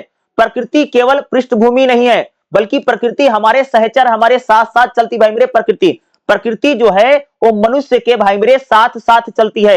वेदों में भाई मेरे प्रकृति को मां कहा गया। क्या भाई मेरे, जो हमारे वेद हैं, जैसे ऋग्वेद है, यजुर्वेद है, सामवेद है, अथर्ववेद है, वेदों में कह सकते भाई मेरे प्रकृति को क्या कहा गया है, मां कहा गया है। कालिदास भाई प्रकृति के बारे में क्या कहते हैं, जो महाकवि कालिदास है प्रकृति और मानव के बारे में क्या कहते हैं। तो कालिदास, महाकवि कालिदास ने संस्कृत साहित्य में प्रकृति को कवि, कालिदास को भाई प्रकृति का कवि कहा जाता। कालिदास की अगर आप कविताएं पढ़ेंगे, कालिदास के अगर आप ग्रंथ पढ़ेंगे तो भाई प्रकृति का वर्णन वो लोग खूब करते हैं। कालिदास ने अपनी किताबों में प्रकृति और मनुष्य के बीच संबंधों का वर्णन करता है। कालिदास के भाई मेरे कई सारी किताबें, कई सारी रचनाएं जिसमें उन्होंने प्रकृति के बारे में बात किया है। कालिदास की भाई मेरे एक किताब है जिसका नाम है अभिज्ञान शाकुंतलम। कालिदास ने एक नाटक लिखा था जिसका नाम था भाई मेरे क्या है, अभिज्ञान शाकुंतलम। इसमें अभिज्ञान और शकुंतला की प्रेम कहानी है भाई मेरे, अभिज्ञान शाकुंतलम में, जिसमें शकुंतला का पालन पोषण वन यानी आश्रम वनों में हुआ। प्रकृति के भाव हमें इस नाटक में दिखाई देते हैं। विदा के समय वृक्ष, लताएं, पशु, यानी कालिदास जो मानते भाई मेरे वो प्रकृति को मां मानते हैं। अभिज्ञान शाकुंतलम जब हम कालिदास के नाटक को पढ़ते हैं तो कालिदास अपने नाटकों में प्रकृति का सुंदर वर्णन करते हैं। तो कालिदास भाई प्रकृति को मां मानते हैं और प्रकृति मनुष्य आपस में जुड़े हुए हैं, ये कालिदास कहते हैं। मेघदूतम कालिदास का भाई मेरे एक बहुत बड़ा ग्रंथ है, एक बड़ा बहुत बड़ा साहित्य है जिसका मेघ मतलब बादल, दूत मतलब लाना, भाई बादल ही तो भाई मेरे पानी को लाते, बारिश करते हैं। तो कालिदास का एक बहुत बड़ा भाई ग्रंथ है जिसका नाम है मेघदूतम। यक्ष अपने विरह संदेश को भाई, जो भाई देखो जो हमारे बादल होते हैं ना, बादल भाई संदेश लाते हैं कि पानी बरसेगा। मेघ की चेतना के बारे में कालिदास बताते हैं। मेघ यानी बादल, बादल का वर्णन भाई मेरे जब कालिदास अपने ग्रंथों में करते हैं, हमको बताता कि जो कालिदास हैं वो प्रकृति को दूत मानते हैं। प्रकृति जो है मनुष्य के लिए काम करती है और मनुष्य प्रकृति के लिए काम करता है। और भाई मेरे मनुष्य जो प्रकृति है आपस में जुड़े हुए हैं। कौन कहता है, कालिदास। कालिदास का भाई मेरे एक ग्रंथ है जिसका नाम है ऋतु संहार। ऋतु संहार ग्रंथ में कह सकते कालिदास ऋतुओं के बारे में बात करते हैं। जो मनुष्य भाई, जो ऋतु नहीं होती है, मौसम, जैसे ठंडी है, ऋतुएं क्या है, जैसे बसंत है, शरद है, ये ऋतुएं होती है। ऋतु भी भाई में हमें जुड़े। तो कालिदास कह सकते भाई मेरे ऋतुओं का भी वर्णन करते बताता कि जो कालिदास हैं ऋतुओं को और मनुष्यों को एकजुट मानते हैं। कुमार संभवम, कुमार संभवम भाई कालिदास का एक बहुत बड़ा ग्रंथ है जिसमें हिमालय को पिता और पार्वती जी को उनकी पुत्री दिखाया गया है। प्रकृति को लेकर के भाई कालिदास अपने ग्रंथ कुमार संभवम में कहते भाई जो प्रकृति है वो मानवीय रूप बता। तो कालिदास भाई प्रकृति को देवता मानते हैं, मां मानते हैं, ठीक है। कालिदास ने भाई प्रकृति को लेकर के क्या विचार दिए हैं, तो कालिदास कहते भाई जो प्रकृति है ब्रह्म है। मनुष्य और प्रकृति जो है एक ही है। मनुष्य प्रकृति से जुड़ा हो, प्रकृति मनुष्य से जुड़ी है। प्रकृति के बिना भाई मेरे मानव का जीवन संभव नहीं है। कालिदास ने कहा भाई कि प्रकृति के बिना मनुष्य का जीवन या मानव का जीवन भाई मेरे संभव ही नहीं है। मनुष्य जो भाई बिना प्रकृति के जीवन जी ही नहीं सकता है। कौन कहता भाई मेरे, कालिदास कहते हैं। नैतिकता और पर्यावरण का संदेश भाई मेरे कालिदास ने दिया। कालिदास कहते हैं भाई प्रकृति का हमें सम्मान करो। भाई हम लोगों को झील, झरना, नदी, तालाब, पहाड़, इनका क्या करना चाहिए, इनका सम्मान करो। प्रकृति हमेशा संतुलित और संयत होने, हमें पर्यावरण का भाई बचाना चाहिए और प्रकृति को बचाना चाहिए। प्रकृति ही भाई मेरे मनुष्य को जीवन देती है और मनुष्य और प्रकृति में भाई मेरे क्या है, बहुत ज्यादा तालमेल है। बिना प्रकृति के मनुष्य नहीं रह सकता है। और भैया अगर प्रकृति नहीं रहेगी तो भाई इस धरती पर मनुष्य का जीवन असंभव हो जाएगा। तो भाई मेरे मनुष्य और प्रकृति पर भाई मेरे कालिदास के क्या विचार हैं, या संस्कृत ग्रंथों में मनुष्य और प्रकृति को लेकर के क्या बातें कही गई हैं। अगर कोई क्वेश्चन आता है तो आपको यही लिख करके आना है जो मैं आपको बता रहा हूं, क्योंकि भाई मेरे बहुत ही ज्यादा इंपॉर्टेंट। अगला हमारा क्वेश्चन करें भाई मेरे, दान और इष्ट पूर्त क्या है। गीता में दान के कितने प्रकार बताए, भाई दान क्या है, और गीता में कह सकते हैं कितने प्रकार बताए गए, दान का फल क्या है। यज्ञ कितने प्रकार का, तप क्या होता है, परोपकार क्या होता है, ये सारी चीजें भाई हमको बतानी। एग्जाम में भाई मेरे सारा क्वेश्चन पूछा जा सकता है। देखिएगा दान क्या है, देखिएगा दान क्या है। दान का अर्थ होता भाई कि योग्य व्यक्ति को योग्य समय और योग्य वस्तु यानी भाव से वस्तु देना। जब भाई मेरे हम किसी आदमी को, जब हम किसी सही आदमी को कोई चीज दे देते उसी को बोल देते भाई दान। यानी सही व्यक्ति को सही समय पर अपने मन से कोई वस्तु दे देना ही भाई मेरे दान है। सही समय पर सही व्यक्ति को कोई वस्तु दे देते हैं, इसी को बोलते भाई मेरे, इसी को बोलते भाई दान। अरे दोते नहीं, जैसे हम लोग भाई दान करते, पंडित को दान देते हैं, वैसे किसी को दान, खासतौर से पंडित को ही तो दान दिया जाता है। और किसको दान देते हैं, पंडित को भाई हम क्या देते, दान देते हैं, जैसे फल दान दे दिया मंदिरों में जाकर के, या हम चावल दान कर देते हैं, बहुत सारा सीधा उधा निकाल करके दे देते थे। यही तो भाई सारा दान होता है। रुपया पैसा अब हम लोग भाई दान कर देते हैं, यही तो दान होता है ना। दान में कह सकते गऊ का भी दान करता है, आप सब पता ही गौ दान होता है भाई। पहले के जमाने में लोग बोलते हैं भाई लोग जमीन जायदाद भी दान में देते थे ब्राह्मणों को, तो दान में देने की परंपरा है। तो गीता में दान को क्या बताया भाई, गीता में जो दान को निष्काम बताया गया है। दान भाई हमको करना चाहिए, दान करना चाहिए, क्या निष्काम है, ठीक है। किसी को अगर दान करे तो मत सोचो कि भाई हमको भी कुछ मिलेगा भगवान से, बल्कि दान, जब हम दान करते हैं तो कुछ हमें बिना कर यानी बिना कुछ सोचे दान करना चाहिए। इसका मतलब बिना कुछ मेरे भाई मेरा मतलब है कुछ पाने की इच्छा से दान मत करो, ये कहा जा रहा है। और दान करना क्या है कि जब हम किसी सही आदमी को सही समय पर कोई वस्तु दे देते हैं, यही मेरे दान है। अगला भाई मेरे क्या है, इष्टापूत क्या है, यानी इष्ट क्या है, भगवान। यानी जैसे यज्ञ हवन, भाई मेरे जब हम लोग कोई यज्ञ करते हैं, कोई हवन करते हैं, कोई पूजा करते हैं, इसी को भाई मेरे बोला जाता है इष्टापूत। पूर्त क्या है, कुआं, तालाब, धर्मशाला, विद्यालय आदि का निर्माण करवाना। भाई मेरे जब लोग हम भाई मेरे कोई पूजा करते हैं, यज्ञ करते हैं, हवन करते हैं, ठीक है, यही इष्टापूर्त है। इष्टापूर्त वो एक कर्म है जो समाज कल्याण के लिए। भाई मेरे मान लीजिए अगर कोई आदमी तालाब बनवा देता है, किसी ने भैया मेरे धर्मशाला बनवा दी, किसी ने मंदिर बनवा दिया, किसी ने तालाब बनवा दिया, किसी ने कुआं बनवा दिया, इसी को बोलते हैं इष्टापूर्त। यानी भाई मेरे देखो कई बार तो हम लोग दान करते हैं, लेकिन कई बार किसी किसी धोखा भाई वो स्कूल खुलवा देगा, वो पीने का प्याऊ लगवा देगा, वाटर कूलर लगवा देगा, या कोई आदमी होगा भाई मेरा धर्मशाला खुलवा देगा, या कोई आदमी होगा भाई कह सकते कि किसी कोई रास्ता वास्ता बनवा देगा, इसको बोलते भाई इष्टापूर्त। गीता में दान के कितने प्रकार हैं, भाई गीता जो है कह सकते गीता के अध्याय नंबर 17 में 3 प्रकार का दान बताया गया। पहला क्या भाई, सात्विक दान है, यानी योग्य व्यक्ति को जब हम दान करते हैं सात्विक दान है। उचित समय पर और उचित व्यक्ति को कोई भी चीज दे देना, यही भाई मेरे क्या सात्विक दान है, ये श्रेष्ठ दान है। दूसरा भाई क्या था, राजस दान। राजस दान क्या होता कि जब फल या इच्छा से, कई बार होता ना जैसे कई बार देखते नहीं कि भाई मेरे बेटा हो जाए, मेरी बेटी हो जाए, मेरी को नौकरी लग जाए, तो लोग क्या करते हैं मंदिरों मंदिरों में जाकर के भाई मेरे चीजें दान करते हैं। तो ये कौन सा दान होता है, इसको बोलते हैं भाई मेरे हम लोग कहते हैं राजस दान। दिखावे और दबाव में, जब हम दिखाने के लिए किसी चीज को दान करते हैं, या हम किसी प्रेशर में, जैसे मान लो किसी ने बता दिया भाई कि तुम्हारे पर संकट है, फलानी चीज जाकर के मंदिर में दान कर दो, तो इस प्रकार का क्या होता है, राजस दान है। अगला भाई तामस दान क्या होता है कि अयोग्य व्यक्ति को, भाई जो व्यक्ति अयोग्य है उसको भी आपने कोई चीज दान कर दी, ये तामस दान है। अनुचित समय पर यानी गलत समय पर किसी व्यक्ति को कोई चीज दान दे देना, या क्या है भाई मेरे तामस दान है। दान का फल क्या होता है, गीता में दान के फल को भाव कहा गया है। भाई मेरे जब हम दान करते हैं, जब आप किसी को कोई दान दोगे, सात्विक दान दोगे, तो आपको पुण्य मिलेगा, आपकी आत्मा शुद्ध होगी और आपका भैया जीवन बहुत बढ़िया बनेगा। अगर आपने राजस दान किया है तो आपको बहुत ज्यादा फल नहीं मिलेगा, थोड़ा फल मिलेगा। भाई अगर आपने तामस दान किया है तो भाई आप बुरा भोगोगे। गलत आदमी को चीज कभी दान नहीं देना चाहिए। निष्काम भाव से भैया हमको दान करना चाहिए, दान करना जरूरी है ताकि भैया आपको मोक्ष मिल जाए। कहा जा रहा है कि दान करने से भाई हमको मिलेगा, भाई मोक्ष मिलेगा, बैकुंठ मिलेगा, स्वर्ग चले जाओगे भाई मेरे, दान करो, ये कहा जा रहा है, ठीक है। यज्ञ कितने प्रकार का, तो भाई यज्ञ के प्रकार की बात करें, गीता में कितने प्रकार, यज्ञ मतलब भाई हवन, हवन, ठीक है जी। गीता में यज्ञ के व्यापक अर्थ लिया गया। यज्ञ क्या है, जैसे देव, भाई मेरे जो देवता यज्ञ करते थे उसको देव यज्ञ बोला जाता है। देवता क्या करते भाई, देवता भैया देवताओं को प्रसन्न करने के लिए यज्ञ करते थे।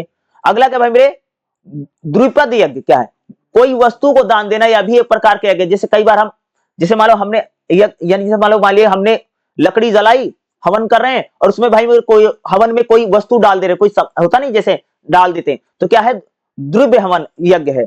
अगला तपो यज्ञ क्या है, जब हम कोई तप करते हैं, कोई तपस्या करते हैं, भी एक प्रकार का यज्ञ है। योग यानी योग यज्ञ क्या है? जब हम ध्यान लगा करके किसी प्रकार का यज्ञ करते हैं। स्वाध्याय के लिए यह भी एक प्रकार के, जब हम कोई पढ़ते लिखते हैं, यह भी एक प्रकार का भाई मेरे यज्ञ है। गीता में कहा गया कि ज्ञान यज्ञ सर्वे सबसे श्रेष्ठ है। कौन सा एक भैया सबसे बढ़िया? ज्ञान जो यज्ञ है सबसे बढ़िया। तप क्या है? तप मतलब तपस्या करना भाई। तप क्या था? तपस्या। तप क्या है? शरीर और वाणी और यानी अपने मन को कंट्रोल करना। भाई मेरे जो आदमी अपने शरीर को, अपने मन को और अपनी जुबान को भैया कंट्रोल कर लेता है, इसी को बोलते हैं भाई तप। जैसे शारीरिक तप होता है, जैसे किसी की सेवा करो, अपने शरीर को शुद्ध रखो, या वह क्या है? शारीरिक तप है। वाचिक तप क्या है? भाई आप मीठा बोलो, बढ़िया बोलो, सुंदर बोलो, गाली गलौज ना करो, ये क्या है? ये वाचिक तप है, वाणी का तप है। मानसिक तप क्या है? मानसिक तप होता भाई आप भाई शांत रहो, किसी से लड़ाई झगड़ा मत करो, किसी से मार पिटैया मत करो, क्या है? मानसिक तप है। तप हमें क्या करता? सात्विक और तामस और राजस हो सकता है। अगला का परोपकार क्या होता है भाई? परोपकार, परोपकार दूसरों का भैया हित करना, दूसरों के हित के लिए कर्म करना। परोपकार, परोपकार क्या होता है? एक प्रकार से बिना किसी लोभ के, लालच के किसी के लिए भाई काम करना, यही परोपकार है। परोपकार अहंकार का नाश करता है। परोपकार क्या भाई? दूसरे के लिए कोई काम कर देना, बिना पैसे के, बिना रुपए के, बिना कुछ इच्छा किए किसी का भलाई कर देना, भैया यही परोपकार है। परोपकार भाई हमारे समाज में, समाज का कल्याण करता भाई परोपकार। श्रद्धा क्या है? श्रद्धा मनुष्य की आंतरिक अवस्था भी यही श्रद्धा है। गीता में कहा गया कि मनुष्य जैसा श्रद्धावान होता वैसा ही बन जाता है। अरे भैया जैसे श्रद्धा होगी वैसा फल पाओगे। श्रद्धा मतलब आपका भाव क्या है भाई? हमारी जैसी श्रद्धा होती है हमें वैसा फल मिलता है, समझ गए? तो श्रद्धा क्या है? श्रद्धा मनुष्य की आंतरिक अवस्था है।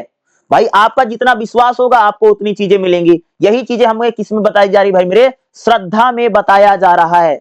ठीक है, इसको हम लोग भाई क्या कहते हैं? श्रद्धा कहते हैं। देखिएगा श्रद्धा के कितने प्रकार हैं? तो भाई 3 प्रकार की श्रद्धा है। सात्विक श्रद्धा, राजस श्रद्धा और तामस श्रद्धा होती है। 3 प्रकार की श्रद्धा होती है। निष्कर्ष में क्या लिखो भाई मेरे? गीता में भाई मेरे ज्ञान, दान, यज्ञ, तप, परोपकार को भाई मेरे श्रद्धा को बताया गया है। खासतौर से अगर बात करें श्रद्धा और ज्ञान, तप, ये सारी चीजें क्या करती भाई? हमारे आत्मा को शुद्ध करती हैं, हमें अच्छा रास्ता दिखाती हैं और हमें उन्नति और मोक्ष की ओर ले जाती भाई मेरे। जो दान होता, जो तप होता, जो यज्ञ होता, जो परोपकार होता है। तो भाई मेरे इस टाइप का क्वेश्चन आपको एग्जाम में 100% आएगा, जो मैं बता रहा हूं। याद रखिएगा, आपको एग्जाम में भाई दान क्या है ये पूछेगा, इष्टापूत क्या है ये भी पूछेगा, दान का फल क्या होता है ये भी पूछेगा, यज्ञ के प्रकार बताओ ये भी पूछेगा, तप क्या होता है, परोपकार क्या होता है, श्रद्धा क्या होती है। ये सारा क्वेश्चन भाई मेरे आपको एग्जाम में 100% आएगा, जो मैं बता रहा हूं। और जितने मैंने क्वेश्चन भाई मेरे इस क्लास में करवाए हैं, याद रखिएगा, जितने मैं क्वेश्चन करवा रहा हूं ये सारा क्वेश्चन आपको एग्जाम में 100% आएगा, जितना मैं बता के जा रहा हूं। और जितना मैंने पढ़ाया है इसको अच्छे से पढ़िए, ठीक है। पूरी वीडियो को अगर आप अच्छे से देखेंगे तो आपको ये सारी चीजें अच्छे से समझ में आएगी कि मैं जितनी चीजें आपको बता रहा हूं, ठीक है।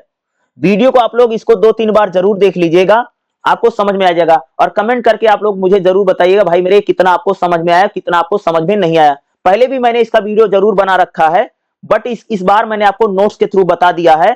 और जितना इसमें किताब में था 12-13 चैप्टर हैं, सभी इंपॉर्टेंट मैंने जरूर बताया है। इससे बाहर आपको देखने को नहीं मिलेगा। जो मैं समझाने का प्रयास किया हूं, इसको अगर आपने समझा है तो एग्जाम आपका बढ़िया जाएगा, कोई दिक्कत वाली बात नहीं है। अच्छे से पेपर को लिखेगा और फिर मुझे कमेंट करके जरूर बताइएगा या मैसेज करके जरूर बताना कि पेपर आप लोगों का कैसे गया। कोई दिक्कत वाली बात नहीं, जो पढ़ाया है यही पढ़ के जाइए, एग्जाम में हम लोगों को यही देखने को मिलेगा। और जो मैंने बताया है यही लिख करके आना है, सही लिख करके आना, ठीक है। ओके।